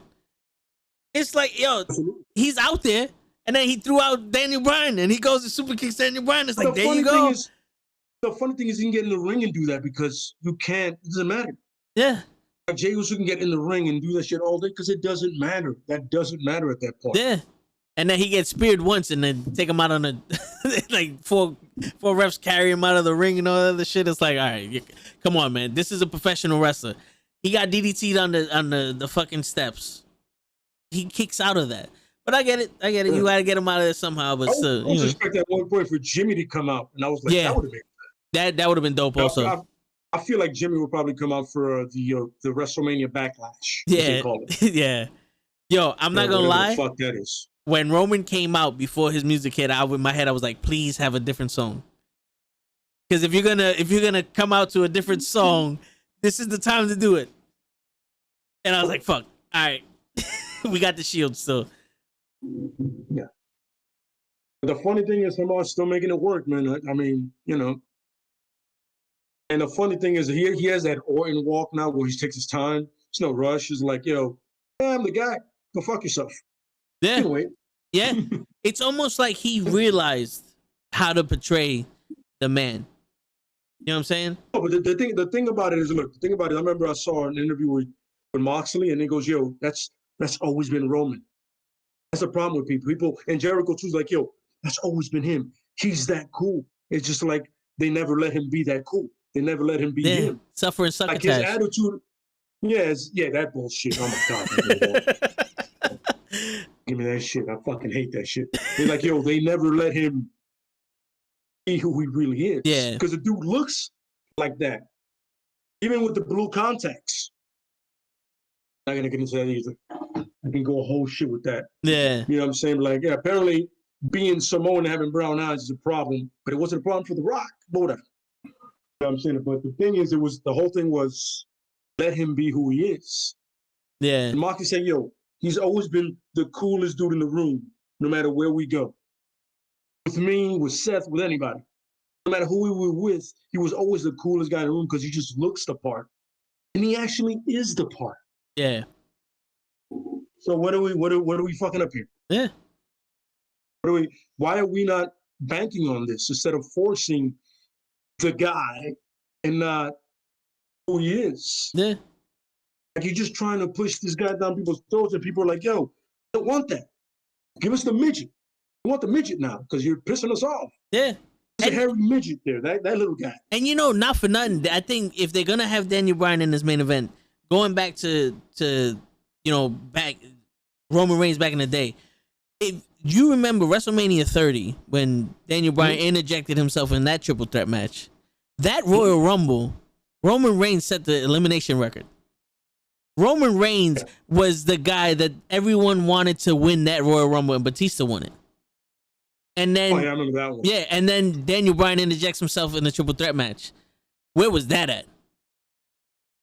You could have made that shit very personal with Roman Reigns and Daniel Bryan, the same way you made it personal with Daniel Bryan and Edge. It could have easily been a thing where Roman just starts fucking his dude up all the time, like, yo, bro, this was mine. And it could have been him going to him after him and Batista, like, yo, at what point did I lose this? I'm not understanding this. Yeah. Where did I lose this? You know what I'm saying? I got eliminated by a fucking part-timer.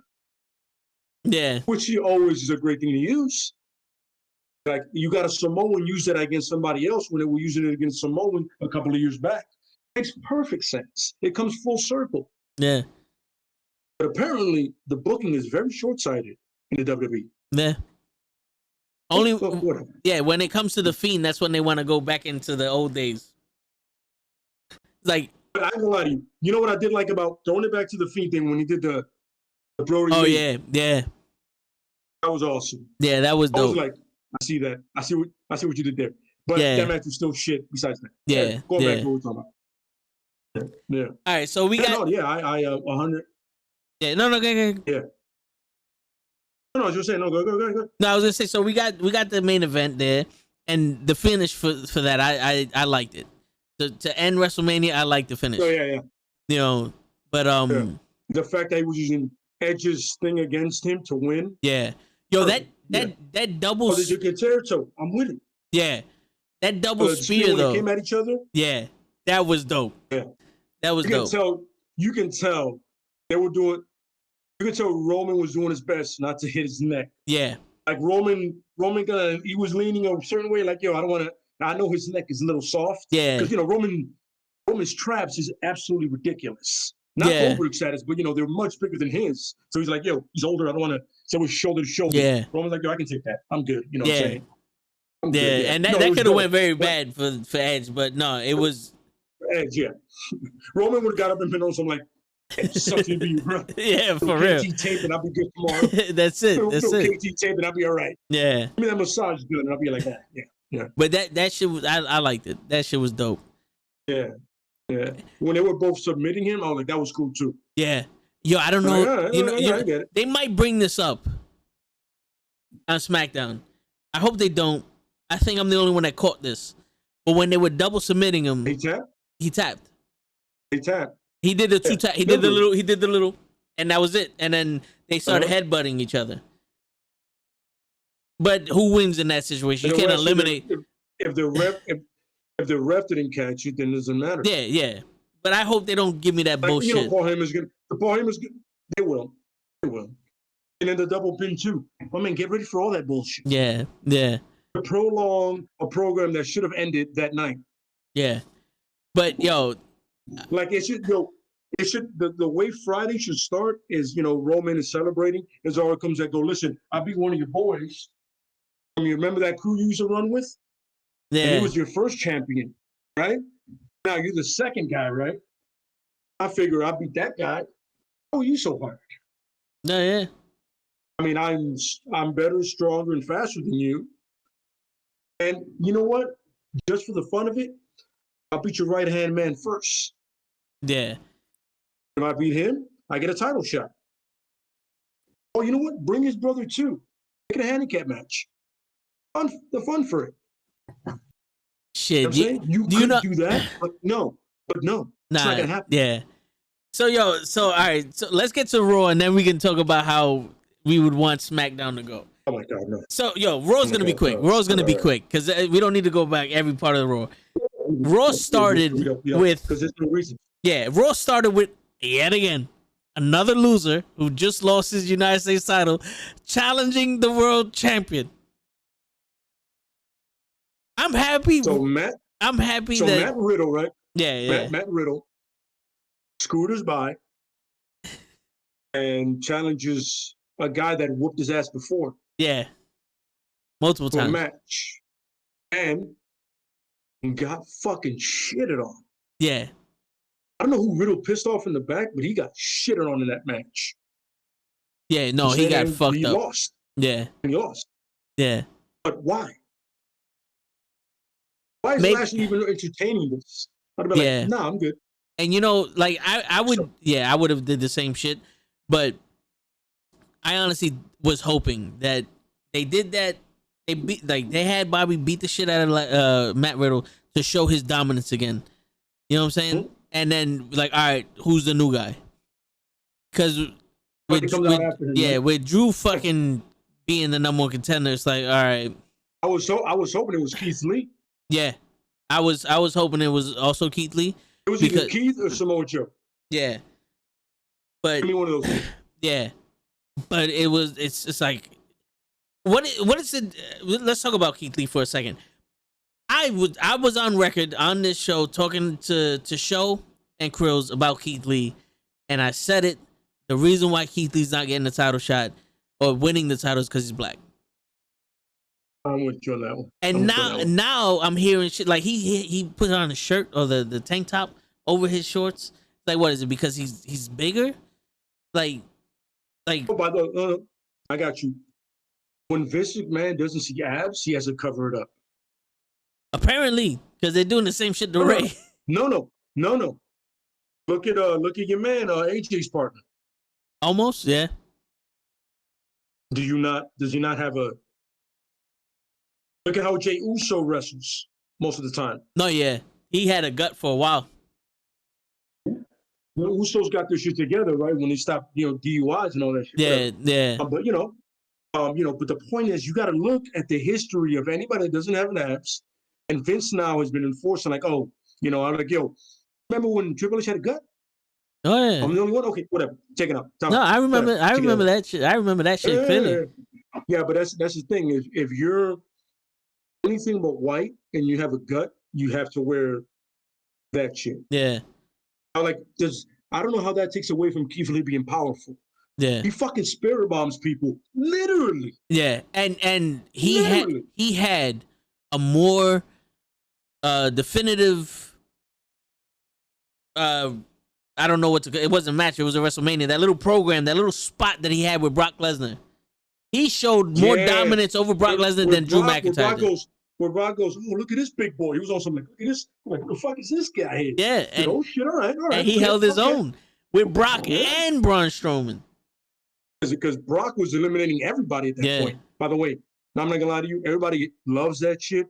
I hated that shit. That Brock just sit there and eliminate everybody? But my favorite thing was when my man Ricochet got the fuck yeah, I love Ricochet, man. For real. I ain't gonna lie. I'm not gonna lie. But all right, so we get that disappointment, and then what didn't make sense to me was they said the Fiend, the Firefly Funhouse is coming out later on tonight. Then they go into Alexa Bliss is coming out next with her shit. She does a little segment, and then the whole shit with Randy Orton comes out, and he goes, and I quote, "Alexa Bliss and the Fiend have disappeared." Motherfucker, she was just on TV talking about the darkness. And they just confirmed Bray Wyatt is also going to be on TV later tonight. What is your definition of disappeared? That's not disappeared. See, you're thinking logic, not WWE logic. Somebody booked that shit. Somebody booked that shit so fucking wrong. That pre-package was terrible, son. Yeah, bro. Yeah, man. You can tell Orton did that shit like Wednesday. Your word. And did you see his face when he said it the second time in the back? He was like, yeah, Alexa Bliss and the Fiend have disappeared. And he's like, what? Like he had this look on his face. Like, I can't believe I'm saying this shit. Do yourself a favor. Watch Orton walk out, right? Like when he's walking out to his match and he does that, like he trips and makes fun of this chick that tripped the night before. Yeah. You can tell he knows this whole shit is a shit show. Yeah. Because Orton never hides the fact that something's shitty. Yeah. He's just like, he lets you know, like, this sucks. Yeah. Why are we doing this? And you know what I'm saying? That's part of the reason why I don't like Orton. Like when he came up, the Legend Killer shit and all that, I liked Orton. But when I see like you got lazy, you're not interested in this shit. And this, I just personally, there's so many people that would kill to have your spot. There's not a lot of people that have your talent, but there's so many people that will kill to have your spot. And you're sitting there, and as one of those people, and that someone who's fucking lived my whole life watching this shit, you're spitting in my face. I hear that. But you gotta remember, it's not about Orton's talent. It's about the look. You gotta remember that. It's not necessarily about his talent. Yeah, he looks like the quintessential wrestler. Orton looks better than his grandfather and father will ever look. Yeah. Like, you know what it is? He saw a gym and said, I need to go in there. Like his father and his grandfather. I need to get in there and probably do some sets. Yeah, word. That's what it is. You know what I'm saying? It's like, it's like every generation, like, look at Ted DiBiase's son. Look at Cody. Cody learned from the other two. I maybe need to look a little different. Yeah. You know what I'm saying? Like, listen, like, I'm looking at it, I'm like, you know what? Ted DiBiase said, damn, my pops was not built. I can be, even though he still sucked, it did help. You know what I'm saying? Yeah. I look at Superfly's son. Did not see a gym. Nah, yeah. Now, unless you're 7 feet tall and you can't teach that, throwing it out there is fine. You know what I'm saying? Or unless you have charisma pouring out of your anus, you have to have a look, bro. Yeah. You have to, the gym has to be an essential thing for you. And even the know what I'm charisma, the And you know charisma what? takes the Yeah, second seat back to the look. Yeah. Because you can look at Road Dogg. Road Dogg was part of a great wrestling family. He wasn't the most jacked dude, but on that mic, there was very few people that were fucking with him. Oh yeah. And Billy Gunn did the heavy lifting because Billy Gunn sucked on the mic. Yeah, he didn't say a But he word. had the look. Yeah. Oh no, he said suck it. Yeah, that was it. That was all he was allowed to say. And then The Rock eviscerated him on Sunday Night Heat. How do you eviscerate somebody on Sunday Night Heat? Nothing happens on that show. You're for real. He ended his career with one promo. I was like, did he just? Oh my God, he ended a guy's career in a promo. I've never seen that before, by the way. Never seen that before. Yeah. It wasn't a Hogan burial. It was just like him on the mic, like, yo, you're done for your life. Yeah. Pack your shit and get out of here. That was, by the way, when I first saw that, I go, that is probably the worst combining of two guys ever. Yeah. Because on the mic, it's unfair. It's unfair. And that King of the Ring match they had. I would have. Yeah. That shit with the fat lady, or whatever. Yeah. Like the kiss, that was the stupidest thing ever. But that reminds me of, like, I would have loved to see The Rock and Eddie. Because here's the thing is, The Rock is great on the mic, but Eddie's great all around. Yeah. And Eddie would have made The Rock look amazing in the ring. One of those things where, like, yo, listen, on the mic, they went back and forth, but in the ring, you'd be like, yo, we all know who's better. Word. I love The Rock. I do. I love The Rock. But Eddie is Eddie. You know what I mean? Yeah, he had about 20 years over The Rock also. You know what I'm saying? So my man been around a few blocks. But I get it. But, you got to remember, like, The Rock didn't lack athleticism. He knew his skill on the mic, so he didn't make the effort anymore. Yeah. He did. It's one of those things like, yo, I got it on the mic. Why would I try? Yeah. And he said, you know what? I got it everywhere. He makes that people's elbow look good and the rock bottom look good and his bumps look good. You don't mean much more. You mean the Uranagi? The movie stole. Yeah. But like when you were telling me last night about the night before about the ripcord knee. Yeah. The Omega knee, right? It's the same thing. It's like you're trying to downplay it. Yeah. You know what I'm saying? When The Rock doing it, it was like, yo, better guy did it before you, bro. Oh, yeah. No, for real. It's just like they go to sleep and shit, yeah. Yeah. Oh, no. You know what's funny about the go to sleep? I actually had an argument with a guy, a girl or a female friend of mine about it. He was like, oh, that's an original move. No, have you ever heard of Kento? No. Look up Kento in Japan, and you're going to see the original go to sleep. And it looks way better. Yeah. I got nothing against Punk, but it just looks better. No, yeah. And now he has his shirt, go to sleep, Bullet Club, go to sleep. Yeah. Hold on, give me 1 second. Yeah, Aaliyah wants to know what an RKO is. All right, so Aaliyah, imagine you grab somebody by the neck, like their head is facing this way, like this. You jump forward and you land on your back and they land on their stomach. That's the RKO move. It's his finishing move because he's showing off. He's talking about the Fiend and all. That's his finishing move. And it's like I can't say it's the diamond cutter because she don't know what the diamond cutter is either. But it's like out of nowhere, so it's a very impactful move. Which I'm getting tired of that. I'm getting tired of that. That's the most 3 dangerous letters of sports entertainment. Fuck you. You're not gonna hurt me with the alphabet. Wait, stop. Wait. How did you just get so Brooklyn? What was that? You just got the most Italian Brooklyn accent as you were saying that. Yeah. What a deep voice, by the way. Yeah, that's where I was fucking. That's what I feel like when he says it. Is that like you're being is that being just sarcastic voice? Yeah, Is that the yeah. sarcasticness voice? That's my Randy Orton bitch voice. I got the three most fucking devastating letters of the sports entertainment. You sound like Taz, man. You sound like Taz. You sound like Taz real quick. Yo, it's crazy, oh bro. Oh my God, he sound like Taz, Yeah. bro. It's crazy, man. Oh my God, it's crazy. I'm sorry. And you mentioned Taz earlier. It's a rocket buster. Oh my God. Yeah, the move is essentially like a forward neck like breaker. Yeah, pretty much it. Yeah, it's nothing fancy. Yeah, but it's the simplest move you can put out there. Yeah, pretty much. Yeah, it's like the only thing simpler than that is a super kick. That's it. And that's literally a side kick to someone's fucking jaw. Yeah, and that gets played out like crazy. So all right. Yeah. So Show was saying, man, who did that was the Young Bucks. I'm sorry, yeah. Oh yeah, no, yeah, the Young Bucks, fucking yo, they.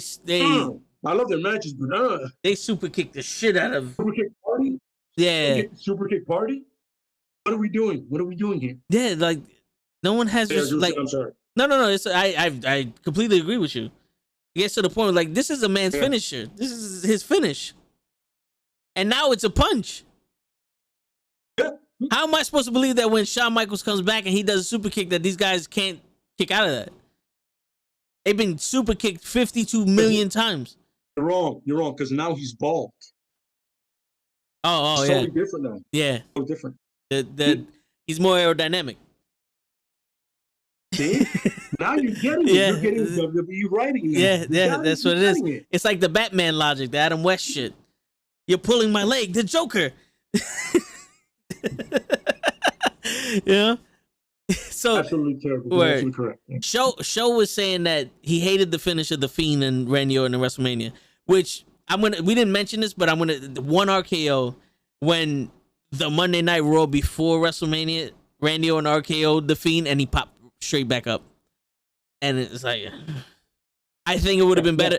I think honestly, a better finish would have been if Alexa Bliss brings someone else out, like another demon type shit, and beat up the Fiend, like a Giant Gonzalez, and beat up the Fiend or some shit, I absolutely agree with you.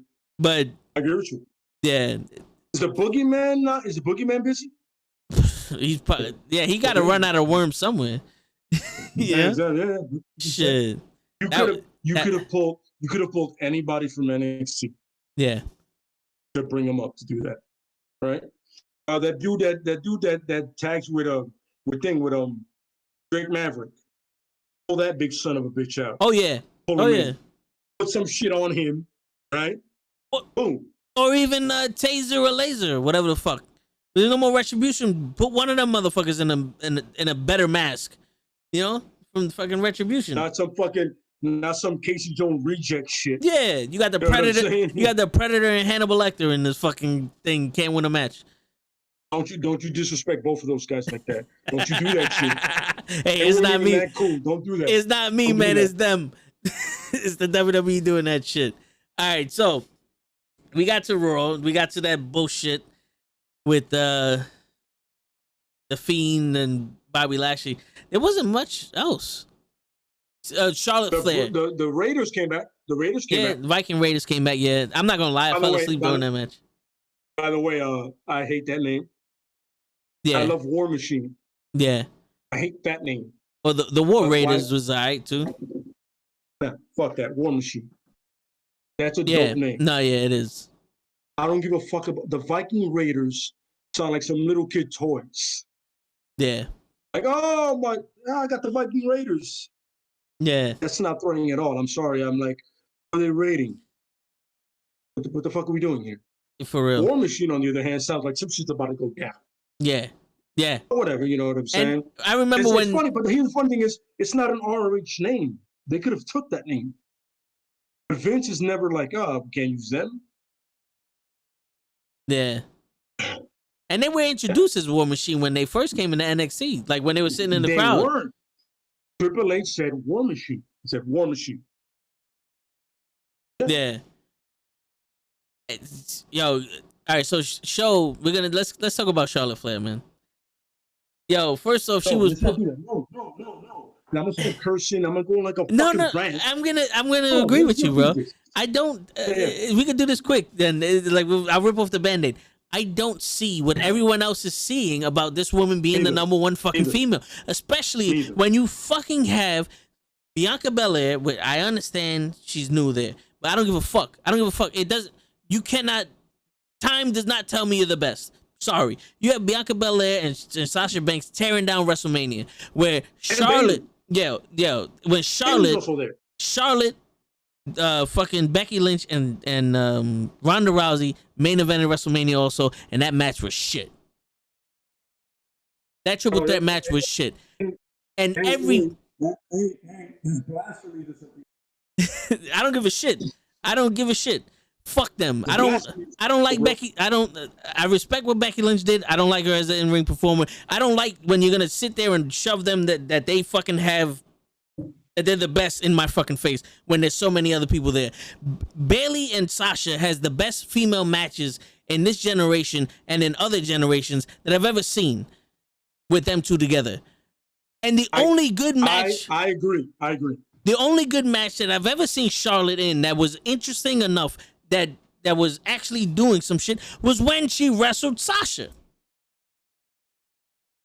So you're telling me that the best wrestler in the world, or the best female wrestler in your roster, needs Sasha Banks to have a good fucking match and can't pull a match off with anyone else. But then you have two other females that first ever fucking Iron Woman match, first ever main event in fucking NXT. Sasha does the first fucking Hell in the Cell. She did all the Hell in the Cells. What did Charlotte do besides end Asuka's streak, which that match was horrible also at WrestleMania, and fucking hold fucking people back? Brother, her last name is Flair. That's what she did. Yeah, that's how she got her talent, right? That's it. I'm not saying she can't go. I'm just saying that she has to be able to. She has. She had a match with Natalia that was pretty good. Yeah. That's it. No, yeah, I hear you. But look, I'm not saying she can't wrestle either. But this whole moniker that they're putting on, the whole she's the best in. No, I'm sorry, you got to earn that. You can't just fucking point someone out and now all of a sudden they're the best. No. Yeah. You can't do that. I'm not even gonna sit here and be like Hulk Hogan was the best wrestler. No, I'm sorry. I don't think Ric Flair was the best wrestler. I give him all the respect in the world for what he did and what he did and all that, but for wrestling, I don't think he was the best at all either. He was a good seller. He's a great seller. Yeah, but you know, to put on matches and shit, like there were better matches. All right, I'm gonna put it to you this way. Okay. I'm watching his matches, and we're gonna talk about wrestling. I'm watching his matches. There are not a lot of stories I see there. Okay, so that's okay. You know so what I'm saying? Give me your top 5 all-time actual wrestlers. I don't want charisma. No. Actual wrestling I want performers. in-ring work. I want in-ring work. In-ring work. Top 5. Shit. All Start right. from 5 and go up. All right. So from 5. Oh fuck. All right. Just to limit it to 5. Top 5. What the fuck is wrong with you? Why would you even go further than that? Well, no. There's a lot of. Make it easier. There's a lot of fucking. All right. So not in any particular order. You got Mr. Perfect, who was awesome in the ring. Absolutely. Great seller. AJ Styles, who's a fucking awesome in the ring also. Shawn Michaels for what he fucking did with Undertaker. And Jericho. So you got Jericho and Kurt Angle. Nice. You know what I'm saying? Like, and I can't fight any of them. I can't dispute any of those. Yeah, and that's why I'm like 5, because I didn't even go back to the older days with Ricky the Dragon Steamboat and Macho Man. You know what I'm saying? If you take away the charisma of the Macho Man, Brian Pillman, Owen Hart, Bret Hart. Oh man. You know what I'm saying? Even Yokozuna, like, was good for a big man. You know what I'm saying? Absolutely. You rip away all the charisma and all the talking in there, and we just go straight down to wrestling. There was no build up. I'm just watching a wrestling story. These people. That would have been That would have been Steamboat Owen easily. Yeah. The story is telling you through the wrestling. Absolutely. Yeah, you know what I'm saying? Brilliant. And then we didn't even get to Japan. Oh no, we're not doing that. Let's not go there. You know That's what a I'm whole other episode. Yeah. Let's not do that. Let's not do that. Let's not do that. Let's not do that. Let's not do that. Because I could have easily been like, yo, Prince Devet, and for the uneducated, that is Finn Balor. Yeah. Him and Carl Anderson. You guys remember from WWE, the original creators of the Bullet Club. Yeah. If you're wondering who that is, it's one of the best factions out there next to the NWO, but whatever. But the point is, you're looking at guys that can just go in the ring, period. Like I can tell somebody, yo, watch this match, and it's something you appreciate wrestling. Yeah. You don't need to know the story behind it. Fuck that. These two guys went in there and put on a fucking match. You're gonna sit there for 15 or 20 minutes and go, this is dope. Yeah. Those are the kind of matches we're talking about. Yeah. Not where, we got these guys like, oh, you have to know the back history. No. Two guys just go in there and show you what the fuck is going on. Shinsuke Nakamura. Like this is an underrated match. There's an underrated match between Jericho and Benoit. Benoit, yeah, the guy who murder suicide, that guy. Between Jericho and him, they had a ladder match at the pay-per-view. That was fucking amazing. Yeah. Like if I tell you watch that, you're gonna be on some holy shit. There it is. That's all you need to see. Yeah. Some shit like that. It doesn't need to be like, you don't need to see the build-up. You need to see two guys that can work their asses off in the prime of their career doing their thing. No, yeah. You need to see. Yeah. And and like honorable mentions and shit like that. Vader. Yes, Vader. Big man like a somersault. Yeah, shit. Hold on, let me.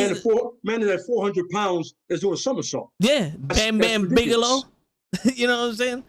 He had a fucking match with Lawrence Taylor. With LT. And he made it look amazing. Yeah. Yeah. And Lawrence Taylor was fucking winded. Like almost passed out. He was dying. Yeah. And he did nothing but throw forearms. Yeah. He did nothing but throw forearms. The system almost killed his heart. Yeah, bro. Yeah. Yo, and the thing is, the show right now is talking about Vader over Ric Flair. He thinks Ric Flair is better than all of them. Show, I'm not taking anything away from what Ric Flair did in the business. That's not what I'm doing.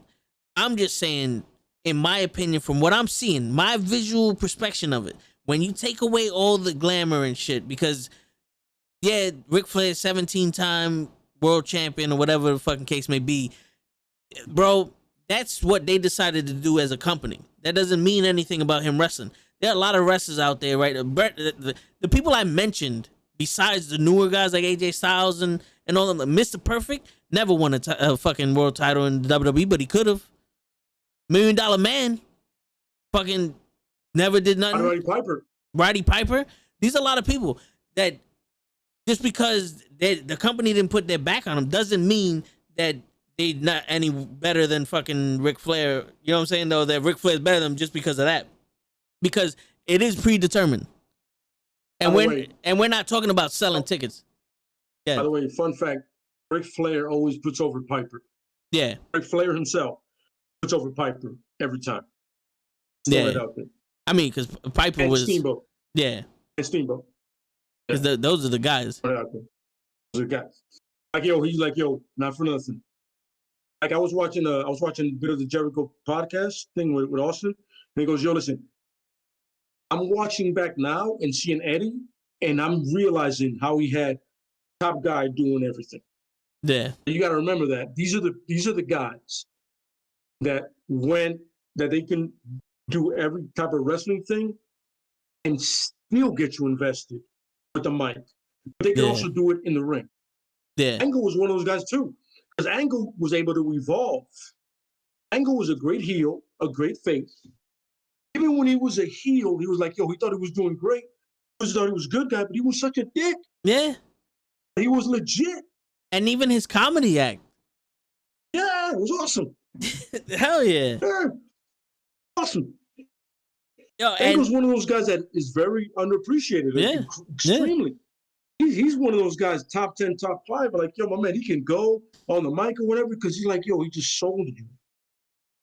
You know what I'm saying? But also, you believed him because he was an Olympic gold medalist. And I'm like, yo, you got like, yo, that's a badass dude, bro, at the end of the day. For real, yeah. A badass guy. Yeah, you can't do nothing about that shit. Fuck you up, son. Make no mistake about it.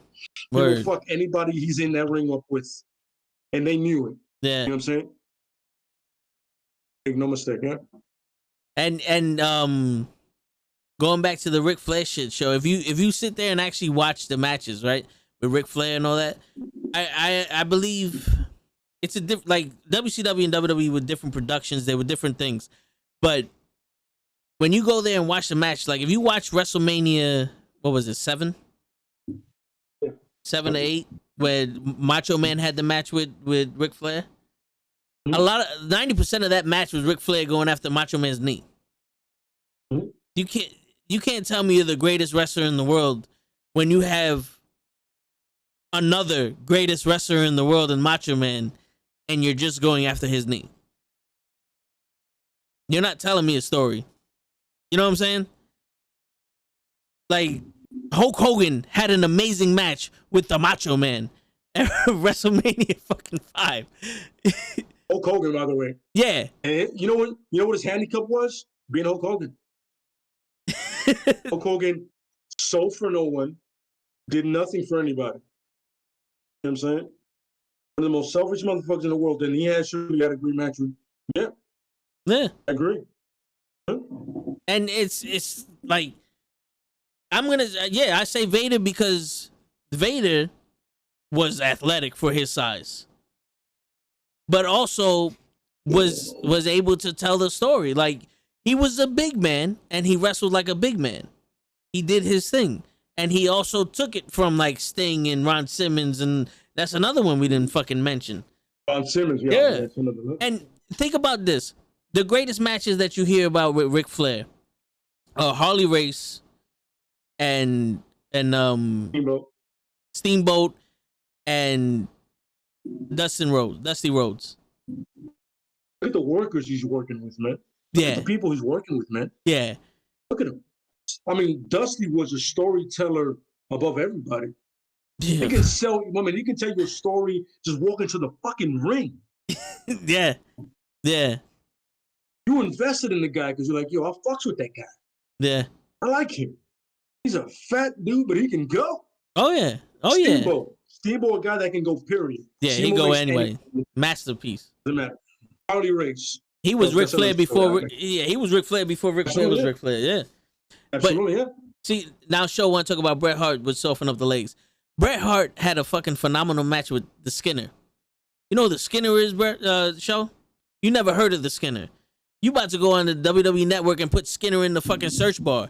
And Bret Hart defended his Intercontinental title against this fucking man, and that was an awesome fucking match. I agree with that one. The Skinner was not anybody, but it was a great match. You know what I'm saying? Like, Bret Hart hurt your leg when you was Diesel or The Undertaker or Yokozuna because he couldn't power you. He couldn't overpower you. You know what I'm saying? It was a difference there. Here. Yeah. Did you not understand the excellence of execution? Yeah. Was that not like a running thing for him? Yeah. He didn't do that against Owen Hart. You know what I'm saying? He didn't do that against the British Bulldog. All right, Aaliyah, have a good night. You know what I'm saying? He did that against the big guys who their vulnerable spots were the legs. 1 second, I'll be right back. All right, do you think? Sure. All right. But yeah, man, it's like, I get it, yo, and I'm not faulting you for liking Ric Flair neither. So, you know, this is, like I said, is my opinion, and I'm not gonna take anything away from him. Like, he was an entertaining wrestler. He was good, and he's up there with him. But I would put other people above him in my opinion. If you don't agree, that's fine. Everybody has their opinions. I watch wrestling different than you, and Lay watch wrestling different than me. You know what I'm saying? And that's the beautiful part of watching wrestling. Everyone sees a different story. I'm just telling you how I see it. Yeah. I mean, listen, man. I'm a fan of Flair's, and I enjoy his matches. You know what I'm saying? It's creative, it's fun, right? You know, but there's always a lot of things you can take away stuff from everybody. Like the best workers I've always seen is the guys that better tell you two sides of the story. You know what I'm saying? Yeah. They're like, yo, listen, I'm winning, he's losing, we're winning, and it goes back and forth. And even when it's one of the things which is a dominant thing, like an Undertaker match when he was younger, right? He's destroying somebody, but the guy's like, yo, listen, he's so dominant, I believe in it. You know what I mean? That's what I want to see. I never want to see a thing where it's one guy's like, yo, I'm the greatest. Well, I don't care. It's like, yo, like a Mike Tyson fight. Like, it's 3 seconds. Yeah, I get it. Fun. But that ass whooping isn't fun all the time. Yeah. I need to see some struggle. I need to see a guy being vulnerable. You know what I mean? And that's why I like to see the smaller guys, because it was always like, I'm not great. I'm not right now. It's like we're going back and forth. All of a sudden, I got an advantage. I outsmarted you, or you fucked up, and I took advantage of that. You know what I mean? Yeah. That kind of thing. Yeah. Yeah. Maybe we're at a point where a guy loses and he still wins because he gutted it out. He's like, yo, listen, I didn't tap. I didn't quit. Like, I got passed out. Go fuck yourself. I'm like, yo, I'm not going to give you satisfaction. I'd rather just, good. Yeah. Game over for me. I'm done. Yeah. And if you think in wrestling, you can lose and go over. Yeah. And that takes a fucking talent. Because wrestling, that match is a show. It's a short movie. It's a short fucking TV series that you're watching there. You know what I'm saying? And the show and that story is what I invest in. If you're not gonna put effort, if I can't say the wrestlers don't put effort in because I don't know what happens behind the scenes. But if the show's not gonna put effort into that match, why am I gonna care about it? And I'm not looking. If the company's not gonna do it. I'm not looking for a death match where you gotta climb up a ladder and bleed all to death. There are fucking Will Ospreay and Ricochet. The first 30 seconds of each one of their matches is just them countering each other, and you're telling. All right, now you're trying to show who's the most athletic. You know what I'm saying? Who's the fastest? Who's the guy here? And they show that there's a stalemate. Now figure out another way to go at him. You know what I'm saying? It's the difference between Seth Rollins and Cesaro, Bianca Belair and Sasha Banks, and the Fiend and Randy Orton. Yeah, absolutely. That's the difference. Those extreme ends. Yeah. You know what I'm saying? That's what draws me into it. Like the weekly fucking the novella that I'm watching is dope. What you say is dope, but what you do in the ring is what I'm watching. You don't sell me you don't sell my fucking ticket or my viewership because The Rock said this or Austin said that. It's no. What are you gonna do in this ring? When the talking's done, what is going on in this ring? Sell me that. With all due respect, that video package for 17 was awesome with Limp Bizkit. I kind of sold me on it. Nah, yeah, I hear you. That shit, I can play that shit right now and get hyped for that match and get goosebumps because I'm oh shit. But the match did live up to it. You know what I'm saying? It was like you have these different counters and everything. You know what I'm saying? Yeah. You have these moments where like who's gonna win? This shit is going. You know what I'm saying? And you don't get a lot of those matches nowadays. You know what I'm saying? You don't get those false finishes and those moments where you're like, oh shit. Is my guy gonna lose, or is the guy I'm cheering for gonna win? Or you know what I mean? Like pretty much, Brock's in a match, so it's like whatever. Game's over. You know who's gonna win? Yeah. You know what I mean? Yeah. It's almost more of a shock now when someone goes over clean. Yes. No interference or anything. Absolutely correct. Huh? He just won without interference. Holy shit! I see what you guys are doing. You're fucking with me today. Yeah. The next 2 matches, somebody's gonna interfere. Yeah. Fuck you guys. I see what you're doing. Yeah. If you're leading me to false hopes, fuck you guys. Yeah. You showed me that Bobby Lashley can knock out Drew McIntyre with the Hurt Lock, but I guarantee you at WrestleMania Backlash, he's gonna need help to beat Drew McIntyre. By retribution. Yeah. How does that work? I don't know. Yeah, I don't either. So, yeah. Apparently, that's not quitting on a shitty thing that didn't work. Yeah, Like, yeah, yo, just let it die, bro. yeah, Bring down bring your man from ROH. Let him be who he is. yeah. He's a great wrestler. He's a great big man. Just let him be who he is, bro. Him and Keith Lee on Raw can make great matches. And Yeah. you're just fucking it up. And not for nothing. The reason why I would think Brock Lesnar didn't come out on Raw is because it makes no money to have him on Backlash versus Bobby Lashley. If you're gonna have Bobby Lashley versus Brock Lesnar, you do it on SummerSlam or WrestleMania. Yeah, one of the fours. Yeah. As they call it, one of the fours. Yeah, one of the big four. And the next one is SummerSlam. Yeah, That's the next one. yeah, that's what I would have it. Or Absolutely. I would have Drew McIntyre start another program with someone else, build them back up, let Bobby Lashley dominate, and then do it at SummerSlam or Survivor Series or Royal Rumble or something like that. Have him, don't immediately after, because now you're fucking diluting him. Because if he wins at Backlash, we know there's going to be a part 4 at the next pay-per-view. He loses at Backlash, you can't sell me him being a fucking champion right now. You're going to have to start over again. Build the bricks up.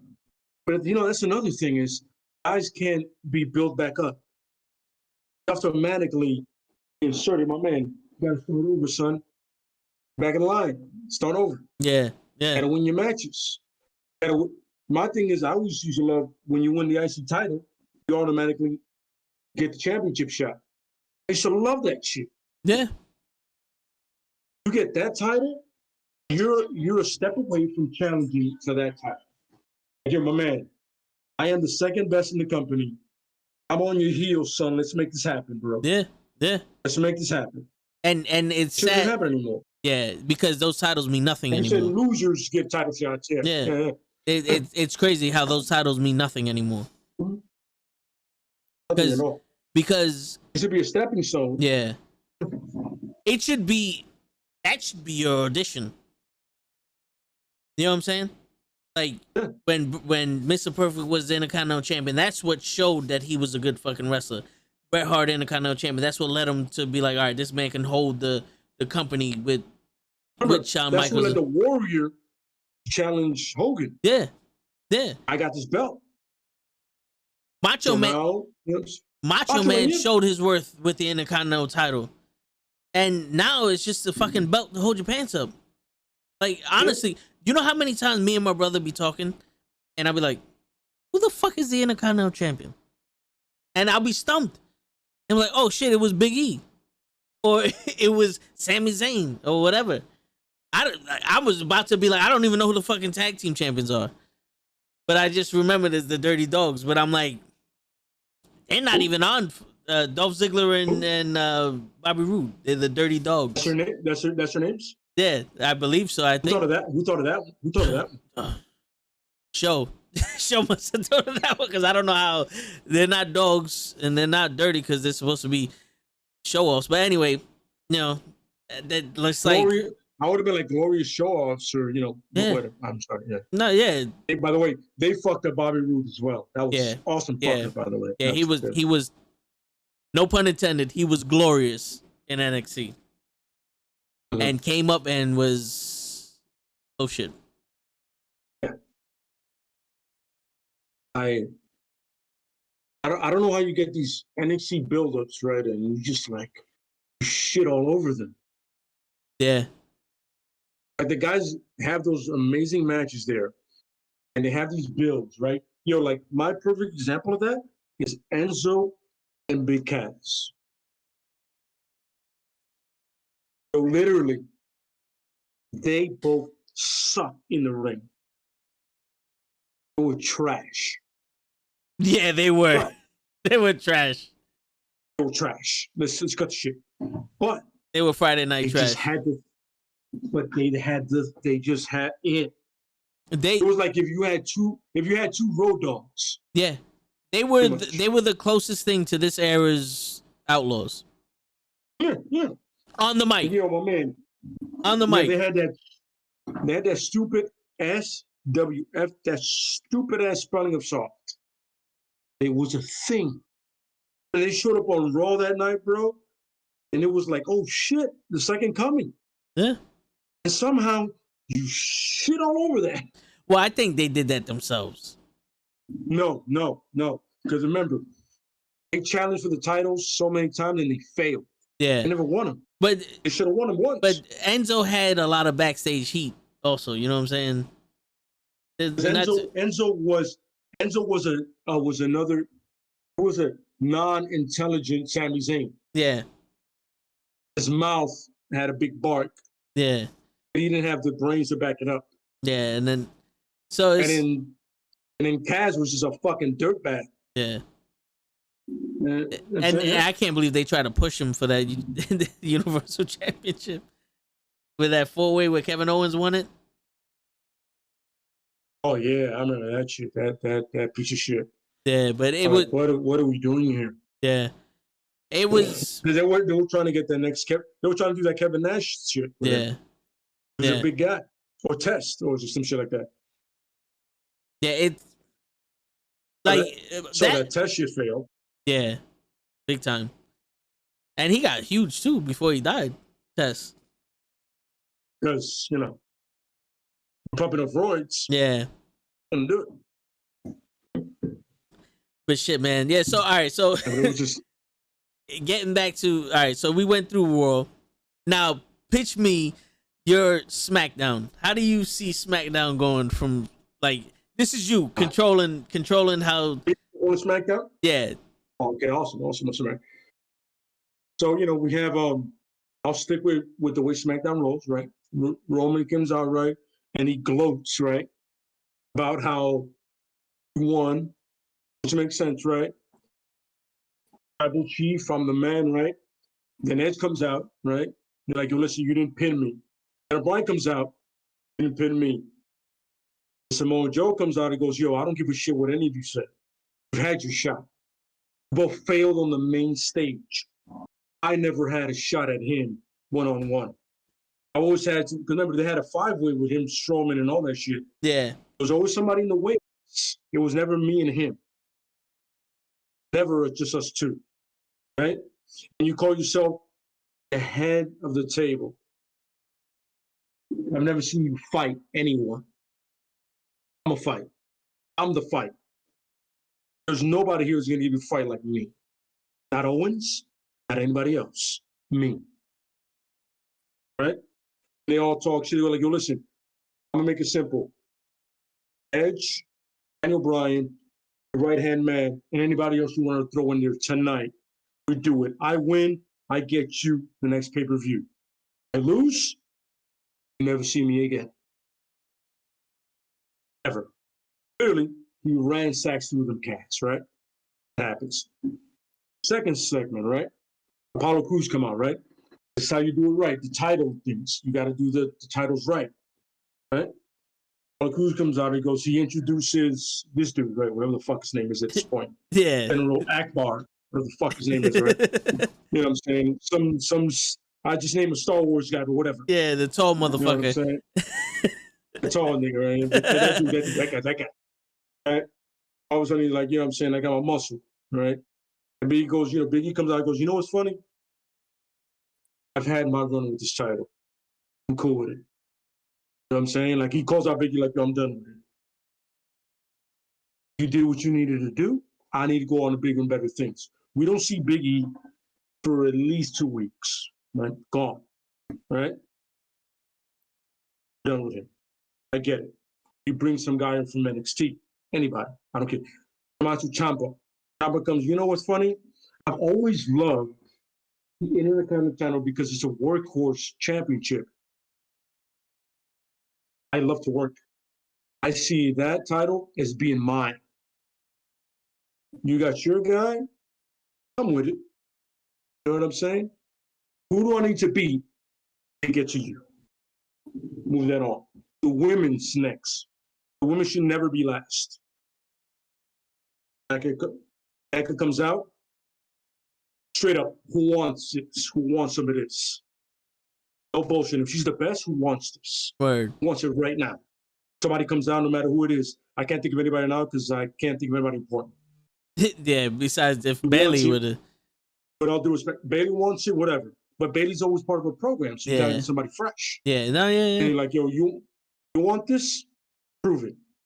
I'm saying beat somebody. You wouldn't Beat put you somebody that's wouldn't been a champion before. you wouldn't pull out somebody from NXT? I want to, but I already did that earlier. Yeah. Yeah. Yeah, Ciampa came up, so you know what I'm saying? You know what I mean?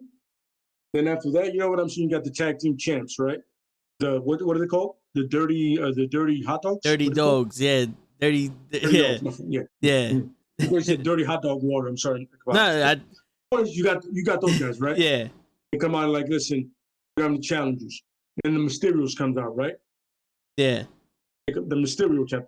We get two guys from NXT Europe. Those guys. Like, listen, the way I see it is, you've all fought, you've all failed. Why not us? Right? We've come over through all this shit. Give us a shot. Who do we have to beat to get a shot? Yeah. Mysterios, five-time players, Alpha Academy. We'll beat them all.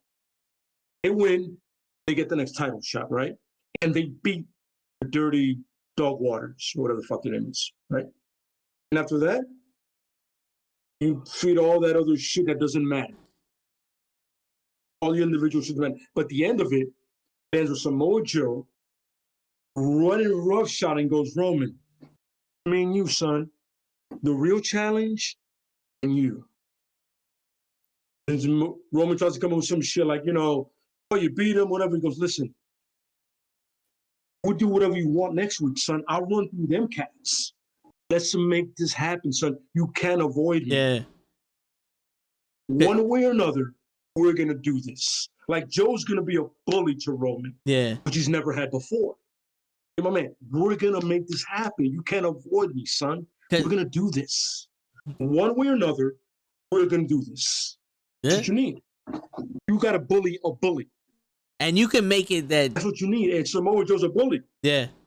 And you can make it that Samoa Joe's not necessarily going after the title, but he's going after the head of the table. Absolutely, yeah. I would really like if they did what Rikishi did.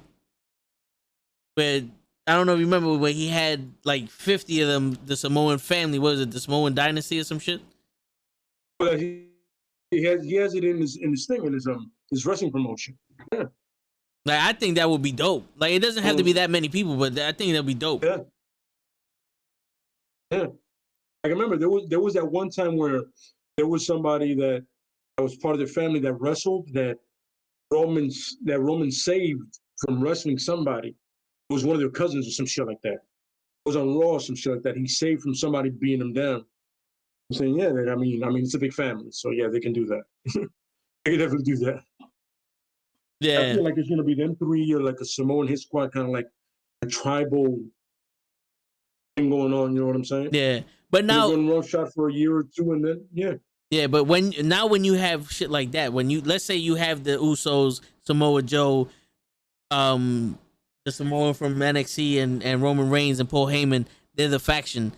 There's gonna be a time where they need to be the only faction, but then who do you bring up to go after them? well, what you gotta do is you gotta have a, like you do back in the days, right?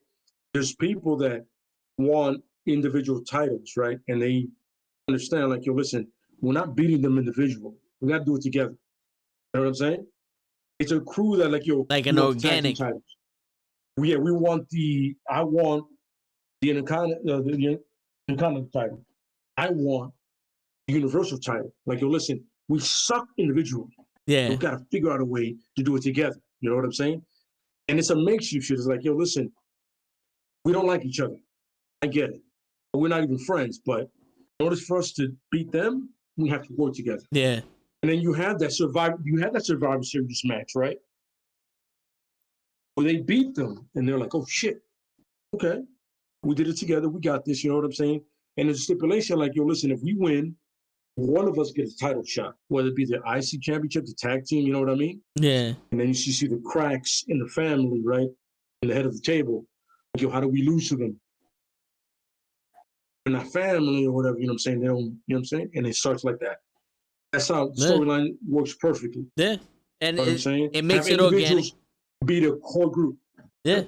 It makes it organic, and there's no two factions that are looking for dominance. It's just a bunch of people that are like, yo, we need it. We need I it. want individuals here. Yeah. Cause yo, think about it. Cause if you're gonna name these individuals, right? So it would have to be people that no Daniel Bryan, no Edge. So who's perfect for that? Nope. Big E Langston, Keith Lee. Absolutely. So let's say Keith Lee goes after Samoa Joe, who's the Intercontinental Champion on SmackDown. Keith Lee after Samoa Joe, that'd be a hell of a match. Big E finally gets his push for Roman Reigns for the title, and then you come out with a fucking tag team with whoever you want to throw out, because at the end of the day, let's face it, the tag teams are not important. You could put MSK, bring them up from NXT, right? Them two. There you go.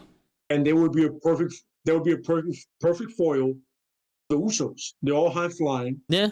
And they all go batshit when they do matches. Yeah, absolutely. Yeah. And then boom, we're done. And now you got the next generation of people. Absolutely, you got these people, right? And like we said before, you got to build like Jericho. These guys are these are the guys. These are new guys, right? And they're coming up. Yeah. Okay? Like the great thing about it is you got a bunch of guys, right? That most Keith knows MSK, right? Yeah. They know each other. Most of them know, and they can just come together, and it makes perfect sense. It's a bunch of people that want titles, but like, yo, listen, we failed individually. We can work together, and it makes perfect sense. Yeah. Yeah.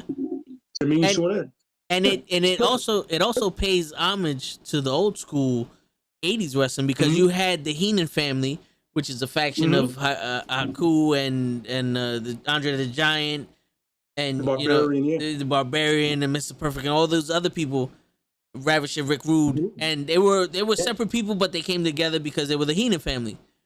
And the people who went after them were just normal guys that just so happened to be like, yo, you got beef with him, I got beef with him. Let's go after him. Yeah. Yeah. I'm saying, and that's why you got to do that right. And if you look at it right, if you look at the numbers correctly, right, you got the tag teams, right? You got the Intercontinental Champion, and then right, you got the Universal Champion, right? Yep. Get yourself a Survivor Series match right there. It doesn't have to be 5. It could be them. Yeah. Right? For a long time it was 4 versus 4. The fam loses, right? And they're like, oh, the Samoans losing. They're like, oh shit. All right, the fuck happened, bro? We was rolling hard. What happened? Yeah. And the cracks start to happen, and people start to lose and shit like that. And you got programs for at least a year and a half. Or if you do it right, to lead to a WrestleMania. Yeah. If you do it right, 2 years. Because if you set the faction now, most likely Survivor Series will be Raw versus SmackDown. You have the Samoan family representing SmackDown, and they defeat Raw. Now it's like, all right, SmackDown's the dominant show again. This is the dominant family, not only over SmackDown, but over all of WWE. Yeah. You know what I'm saying? Agree. Yeah. And now that leads to we go into WrestleMania. Whatever happens. Now we can bring in new guys that are built up properly and that are kept away from them. Because I always believed if you're gonna build people up, keep them away from the titles. Yeah, if you want another world champion, don't just throw somebody out there and expect them to be champion. Build him up, get his name up on the other side of it, and then like, yo, we have the Ultimate Warrior versus Hulk Hogan. They never stepped foot in the same ring before until Royal Rumble, and it's like, oh shit, you know what I'm saying? Like, that's absolutely correct. Yeah, like that's my thing. So it's like, all right, boom, you got that, or you can throw a left field. Fucking build them up on Raw. Build them up on Raw and let them come to SmackDown. So you can tell a guy, yo, listen, my goal has always been an Intercontinental Champion when I was younger. Yeah. Boom, bam, was over there. You know what I'm saying? Yeah. You have to get away from the prototype they've been doing lately of, you know what I'm saying? I demand this. Yeah. Whatever you earned. Yeah. Shit. I demand a lot of, you know what? I demand $50 million. Yeah. It's going to come to me right now.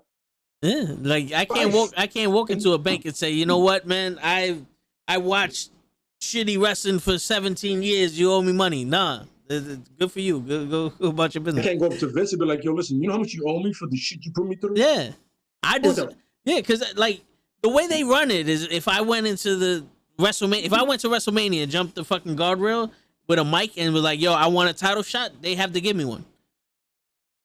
Apparently, yeah, that's the way to go. Yeah, because that's how it goes. Like, I haven't wrestled a day in my life, but, you know, the way you guys do it. Yeah, I deserve a title I'm shot. down. Yeah. Yeah. I love I can this pick the title, business. too. Yeah, I love this business as much as you guys. I deserve a title shot because that's all the criteria is. Yeah, and you gotta. Everybody has to earn it. You know what I'm saying? Yeah, So yeah. I mean, if you can build up a non-faction, which is going to be a faction, it has to be a bunch of guys that don't agree with each other. But like, yo, listen, the only way we can do this correctly is if we put them together. yeah, We tried separately, failed. Go together. We're all going after the same people yeah. for individual reasons. Yeah. We figure it out. And we make this an even playing field now. That's really it. Like, yo, listen, dude, Survivor Series, like, yo, you build it up on like, yo, like we have a family. Who do you guys have? Oh, the guy goes, yo, listen, man, listen. Hey, Biggie goes, yo, listen. I got 3 guys that are backing me up. You guys know them, right? I mean, most of you guys know them. They'll come out and be like that. See, 4-4. There we go. There you go. It looks like Survivor Series is going to be pretty evened up. Yeah. And you don't have Big E or Keith Lee have the pin. Everyone of the guys from MSK have the pin on a tag team champ or something like. And then he does the. Yeah. Everybody else also. You know what I'm saying? Soul Survivors. For those two, the tag teams, then everything else goes like, yo, listen, they beat y'all. The agreement was if our team won, we get shots. And we pick when we get shots.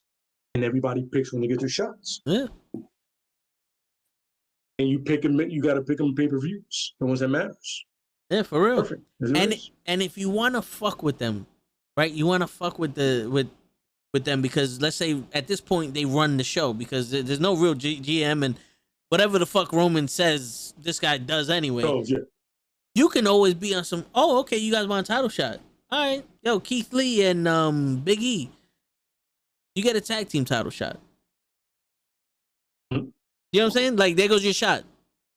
I don't have to give you an Intercontinental title shot or a world title shot. Agree, yeah. You know? And, these the guys over here, I don't know who the fuck they are. Go about your business. Go back to NXT. You know what I'm saying? Mm-hmm. Because that would be dope. Because now what happens if Big E and this guy win the tag team titles from them, from the Usos? Mm-hmm. Yeah. It's like, oh shit, yeah, we took out your boys. Yeah, you're not that. You're not that head of the table. Yeah. And now it's like, hold up. Now Samoa Joe and Big E and Roman Reigns got to defend these things. You know what I'm saying? Now it's even more. You don't even need the NXT tag team. You know what I'm saying? But you keep them around just in case. Yeah. I want them around just in case. You know what I'm saying it could be something in here like, yo, something like, yo, listen, guys. Biggie and Samoa would be like, yo, listen, you know what we'll do, man? You guys will drop the titles. You know why? Because we don't look weak. We'll drop the titles to anybody you want. We'll drop the titles to the Usos. And you know what you do is, after we drop the titles, our rematch clause will give it to you. Yeah. There you go. Now you guys have a match. Yeah.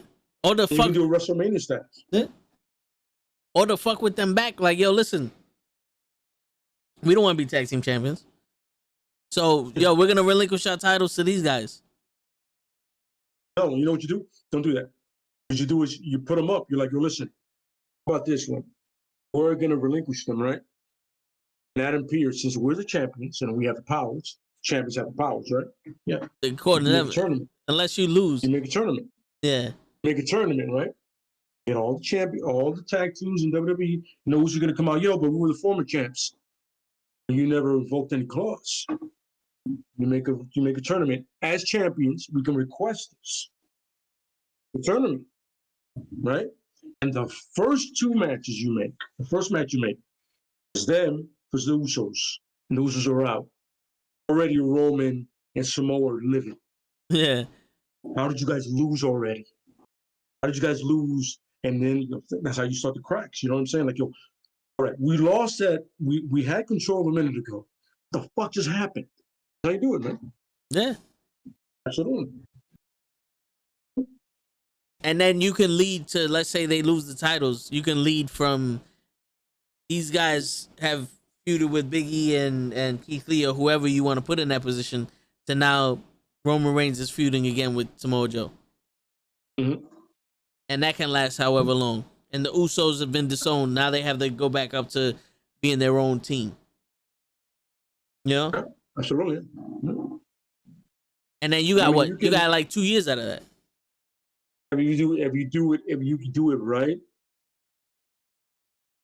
if you do it correctly, it could go amazing. Yeah.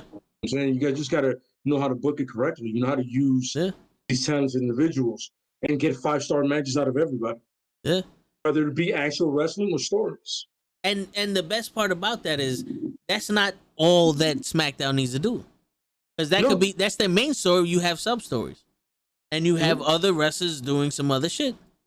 Which at this point you would have other tag teams building themselves up away from the fucking tag team champions and the NXT dudes that you want to put in this faction, away from them. And when the tournament comes, these NXT dudes don't want to, you don't want to give them the titles because whatever the case may be, this tag team you've been building up wins the fucking championship. I agree. Because it's like they're playing too close to the hip now.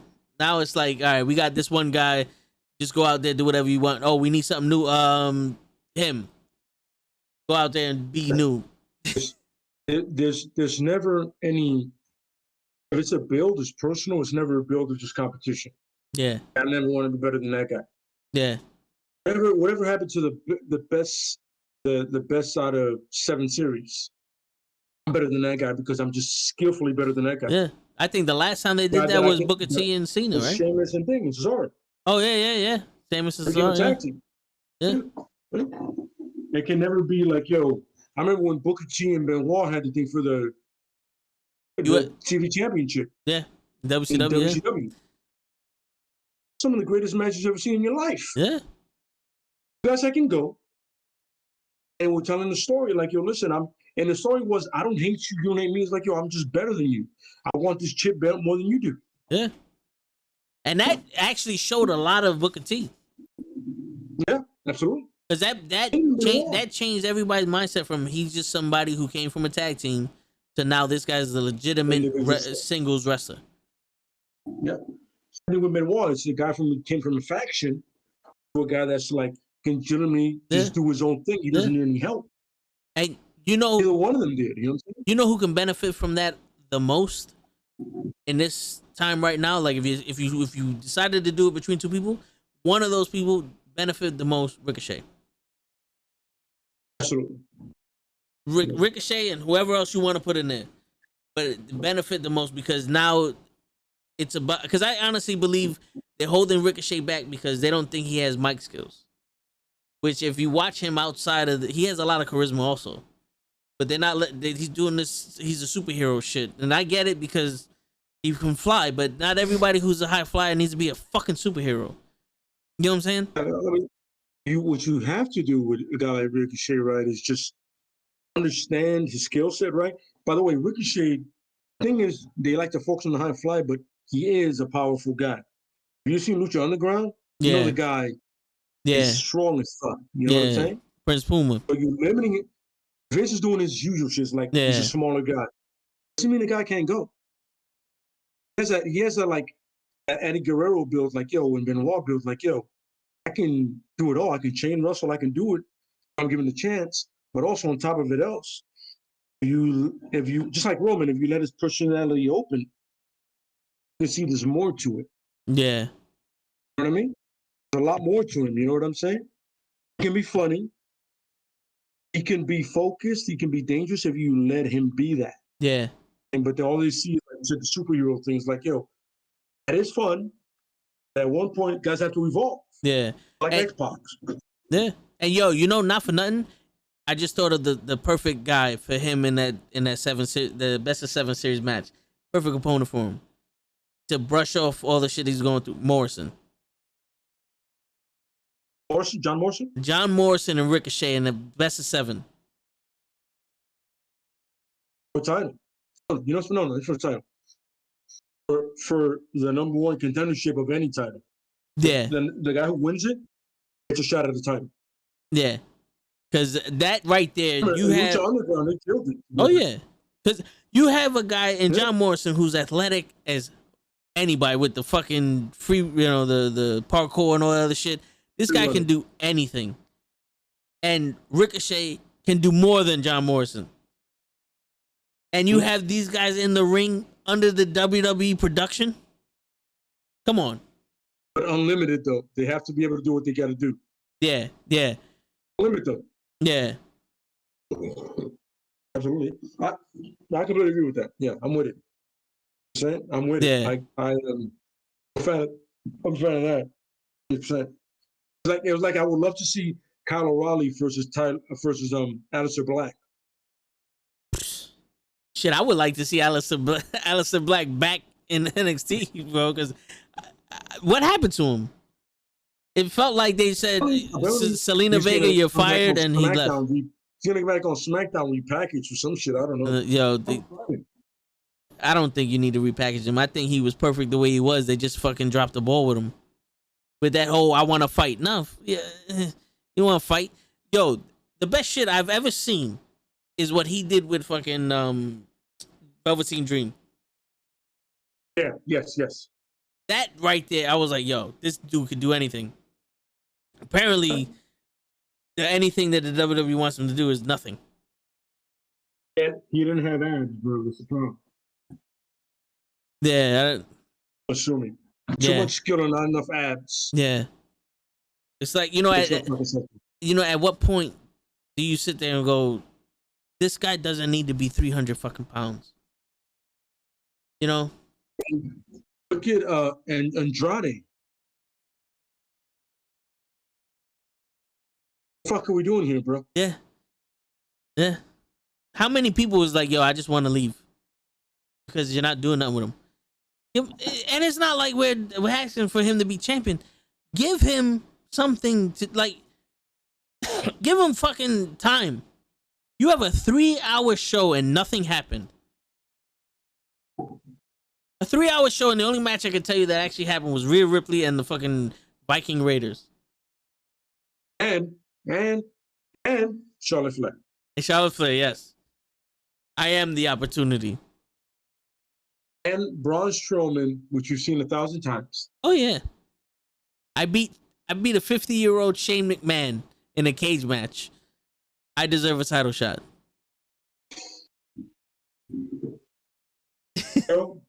It makes no sense at all. Saying, like, you sit there and you watch and you're like, how can you give me night 1 and then give me this shit? Yeah. It's like, fuck yourself after night 1. After night 1, go fuck yourself. Yeah. That's pretty much what happened. And also, if we get, like, I would like to just point out, like, the divas, no disrespect, but a lot of them need to go back into that performance center. And it's not like they can't wrestle, it's just their timing is off. I feel like whoever set up that match, they were nervous. It just got weird. Yeah. Terrible. Both of them. Like, Shayna Baszler is a phenomenal fucking wrestler. You know what I'm saying? Like, she could do some shit, and you making her look bad. That's a problem. My eyes, that's a problem. Absolutely, yeah. You make somebody that, like, the talent that you had on display looked terrible. Yeah. Veterans, by the way. Some veterans and all that, but you're like, wow, that sucked. Yeah. I mean, Orton and Wyatt sucked, and they can go and they're charismatic.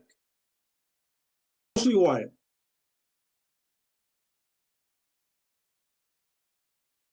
I don't know how you shit the bed with that match.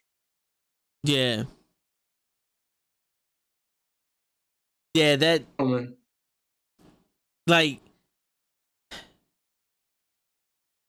I don't know. Yeah, it's just it's disappointing, bro.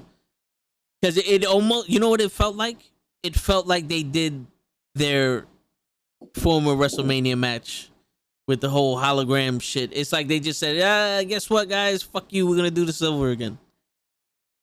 I'm saying it was like, yo, you had a great night one. To this, go fuck yourselves. Yeah. Enjoy that night. It's not happening again till the end. Yeah. And you know, That's what we're doing. and it's like, who do you blame? Who do you blame? What do you blame? The writers, the producers, the people who put together the match? Blame Vince. Well, here's the thing, Blame though. Vince and Rich and Pritchard. But here's the 'Cause thing, at the though. end of the day, you gotta remember, at the end of the day, it ends with Vince. It begins and ends with Vince. Yeah. Vince calls everything. I hear you. But like Jericho said, I don't know if you saw his podcast with Austin. I watched it. And he said, whether they give you 5 minutes or 10 minutes or however long, that's your time. And I was like, I'm always a believer in like, yo, fuck it, man. Let's make the best of this. And how many people did the best they did and said, fuck it, we're going to suffer the consequences. But like, you know, you're out there. You're telling me that, like, yo, Orton, do not DDT me every time I try to go on this fucking rope. You know what I'm saying? Like, we have 5 minutes, you're gonna win, but let's do something out there in the 5 minutes. So make out of chicken shit, make a chicken salad. Yeah, something. You know? Bad Bunny did something in that fucking ring. And you have two professionals that have been doing this for years, the best thing on Raw, and you give us that? I didn't see anyone out there in the ring handcuffed to these people, forcing them to do it. You know what I'm saying? Like, at what point do you say, all right, you know, you people are going to have to get some balls? Because even Austin says it's like, you know, do something. If this business is truly based on time and you have time to do something and to get your name out there, fuck it, man. It's WrestleMania, bro. We got 3 minutes. Let's put on the best 3 minutes we can put on. You got to understand. You're gonna get that whole. That's not what we wanted. But as me, as a performer, if I was out there, I tell my man, listen, let's go balls to the wall. I'll take the heat. I don't give a fuck. At least at the end of this night, everybody knows that for 10 minutes we sold the show. Yeah. If they fire me, I'm gonna go to AEW on some. Yeah. You know? Look at that contract, son. The best thing that night happened was Yeah. me. Yeah. It was you and me. You know? Because we, like, from, like, if you're going to just watch it, right? You're watching it, Randy Orton and The Fiend fucked that up. You know what I'm saying? Because a lot of people, like the kids, or people who booed, a lot of people don't invest. Like, I don't like to invest myself in the backstage politics and all that other shit, because to me, it's still a fantasy. You know what I'm saying? Like, I'm here for the finish. It's a fantasy for me and all that other shit. Whatever happens backstage is like, whatever. I'm looking at your picture here. I'm looking at your movie. I don't care if you guys didn't like each other in the making of this movie. Show me, you know what I'm saying? I want a good movie. You know what I'm saying? So it's like, at the end of the day, from what I see in WrestleMania, what I invested my money in, you guys gave me shit.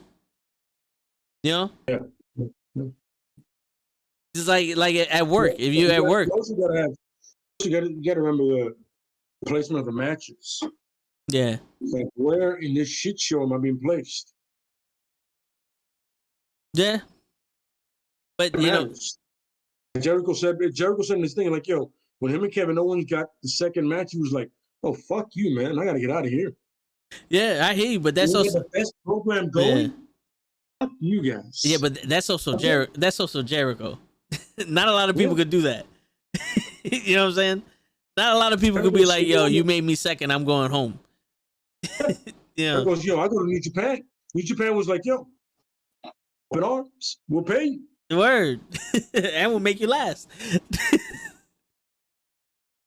And he worked there many years ago. New Japan, like, yo, we fuck with this nigga again. Come on. Yeah. Yeah. Always that. It was always that thing about what can you, what can't you do? You know what? Sometimes you just gotta go, man. You know, there was a thing where and he was seeing Punk. He was like, yo, I think with Brock, we just went, man. Yeah. Like, yo, listen, I know it's gonna be my last match here, but fuck it, we just went. Yeah. He knew Brock. They're both Paul Heyman guys, you know what I'm saying? He just went for it. Fuck it. Yeah. What can you do? Yeah, get the finish and make the best of it. You gotta pay me that WrestleMania check anyway. Yeah. You know, but it's weird, bro. You know, like, at what point does people go, yo, I can't do this? Like Andrade, a lot of people do something with me or let me leave. And you know, when you're not getting any TV time, that's the only option you got. But when you're out there and you put up against Gilbert, have a good fucking match with Gilbert. You can't deny someone with talent. Like, look at Cesaro. He did a lot of shit. He's fucking tag team champion with Sheamus, and he did a lot of stupid shit. Like, he was tag team champion with almost everybody on the fucking roster. You can't deny this man. And you get it. Kofi Kingston went through a lot of bullshit. And he just showed his talent. You can't deny this nigga. Like, I get it. It's a long road, but, you know. Here's the problem. It shouldn't be that long for somebody that's that good. It shouldn't be. And I get it. And there's a lot of factors on why. Let me get this right. You don't see something in a guy, right? Because he's a great wrestler. And he does what's needed in the ring, and he puts people over and himself. You're not a fan of his because he's not 6'9" and jacked.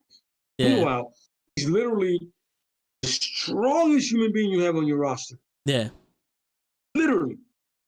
He's picking up anybody and swinging them. You know what he can do? A man can go all day. For some reason, they're like, nah, that's not the guy. But your guy is the Miz. Honestly, Miz, Cesaro. Because they put more emphasis on what's behind the mic and not what's in the ring. The last time the Cesaro did anything with Rollins, it was legit. He was coming off the cuff. Yeah. So the problem is your writers are dicks. Yeah. And put him in the ring, shut your fucking mouth, and let him do his magic like he did at WrestleMania. Yeah. Because the Attitude Era was a lot of sink or swim. Yep. And you notice a lot of those people were over. Everybody was over from the first match to the last match. Everybody was over. It was rare that certain people weren't over. You had two people in skirts pretend they were in mosh. Yeah. Ken Shamrock is the person I mentioned. Ken Shamrock is not the greatest on the mic, but he can go in the ring and do his thing. And he was over. He can go. Yeah. They had the fucking headbangers. They wore skirts to the fucking ring, butt bumping each other, and they were over. You know? Agree. Just, sometimes you just gotta let them be talent. Yeah. Get out of your own way. Let them do their fucking thing. Sometimes people don't need you. Yo, I don't need you to tell me how to wrestle. I got this. Yeah. This is why I got here. Yeah. Tell me the story and trust me to tell it.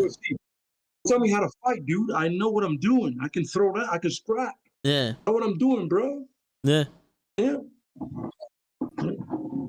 Yes. And Friday should be very interesting. Monday was a shit show, and I mean like a shit show in a brown bag, lit on fire, then more shit put on top of that. Word. I really shit though. I really shit. Yeah. That shit was a disgrace. I haven't watched Raw fully in a long time. And this was the first time I watched the entire length of Raw, and I was disappointed. I was like, this, I could have went to sleep after Bobby Lashley walked in the ring. I walked in the arena, I could have went to sleep.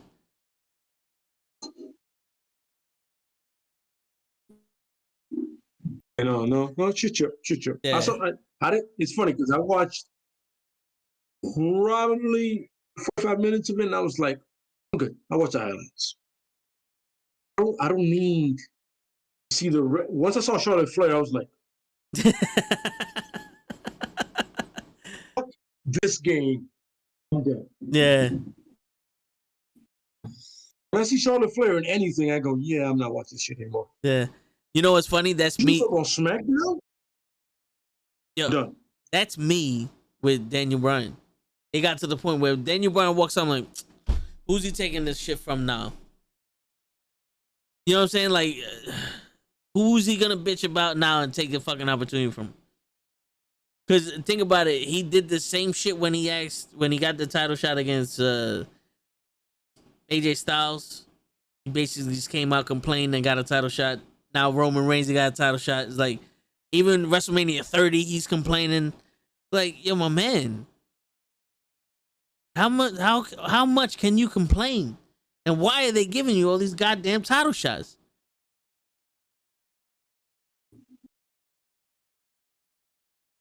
Hey, man. What can you do? Sit there and take it, apparently. Just, no gauntlet matches or anything. You just got to be like, yo, you asked and they said yes. I'll be like, that's it? That's all it takes? I've been in gauntlet matches for 3 years. What the fuck, man? For real. I'm winning matches hardcore over here, man. I've been swinging people all day. For real.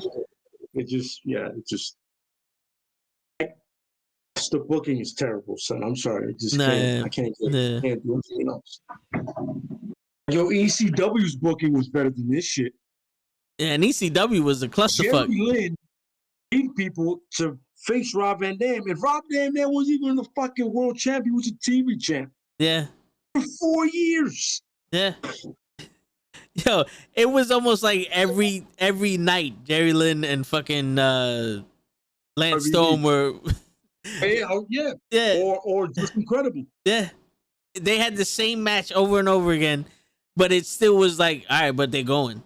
You know, it's the same people wrestling, but this is a good match. You know? It was like Mike Awesome and a dude from Japan. Oh yeah. Masato Tanaka was yeah. You know what's funny? It's just entertaining as fuck. You know, they were all going through tables. Oh yeah, they powerbombed everybody through a table on the outside of the ring. It was razor's edges through tables all day. Oh yeah, and the fucking shoulder fucking strikes, the fucking elbows. the elbow strikes. My bad. And the chair shots, the most vicious chair shots you've ever seen in your life. It was like Tajiri, Super Crazy, and Nova. Oh yeah. And fucking Ray and Psychosis. That was so much that it went over to WCW. Yeah. Even in WCW, they were wrestling each other. Bischoff saw that and said, "Yo, let's bring that here." And the Cruiserweights had some of the best matches ever. Yeah. Yo, sometimes I will see WCW just for that. Oh yeah. And stop watching after that. Oh yeah. Ray was my dude. Ray, yo, no homo, but Ray was my Sasha Banks in WCW. I watched WCW for Rey Mysterio. I was like, I want to see him wrestle, and then whatever happened because WCW didn't have the best matches all the time either. You know what I'm saying? I would be a bigger fan of the Eddie and Wall, Dean Malenko. I was like, yo, I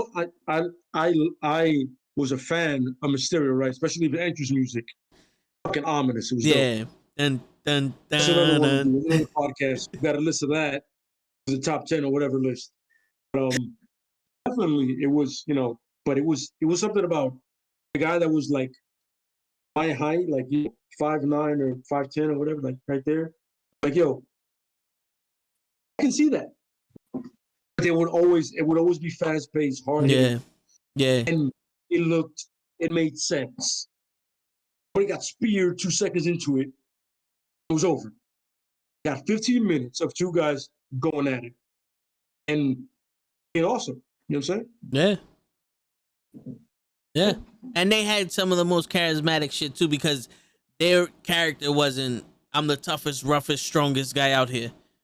They were I'm the fucking most technical dude, or I'm I'm the fucking crazy dude. I am legitimately just better than you. Yeah. Because Prove you're better than me. there's a different swagger. Yeah, there's a different swagger from a wrestler. And I'm talking about like a fucking high school NCAA wrestler and a world's strongest man. And that's what you see with the cruiserweights. You know what I'm saying? And that was the perspective you got there. It's almost like now it's like there's not much different swagger. Everybody's trying to be the same person. Everybody trying to be the biggest, baddest dude on the block. Yeah. Nobody's trying to be the best. They're trying to be the biggest, baddest dude on the block. Yeah. And not skill wise. Yeah. I'm just stronger than you. Yeah. And right now, Roman Reigns is telling that story the best out of everybody. Not that. Sorry, Yeah. Once he got that guillotine, I was like, oh shit, here we go. There we go. Yeah. Oh, I was dying. But the first time I saw his golden glove, I was like, is this a Thanos thing? And then I read an interview. That's exactly what he was doing. Yeah. He got the golden fist. I was so good, like, yo, it's like Thanos. Yeah, I got it, bro. I'm the guy. Yeah. And I'm happy he took that stupid ass vest off. Yeah. Yeah, because that was a big thing for me. Like, yo, my man got a bulletproof vest on. And you expect me to believe that chair that hits him in the back of the bulletproof vest hurts. Okay. It had to be a thing. But the thing is also, man, it's like he's not jacked under it. Yeah. Yo, bro, just be jacked. It's cool. What's mad at you? Yeah, for real. For real. All right, bro. We're gonna have to call it a night because I gotta go to work tomorrow. But yo, we definitely As I do myself. Yeah, we're definitely gonna have to get back on here with some more stuff. We're gonna have to get like topics to do stuff, man. It should be fun, man. Yeah. Absolutely, man.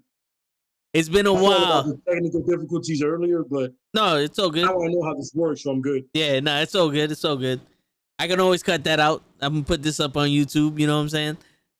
Yeah, man. Yeah, but yo, dude, it's refreshing to have a conversation about wrestling with someone who knows us as much and not just into the now and shit. You know what I'm saying?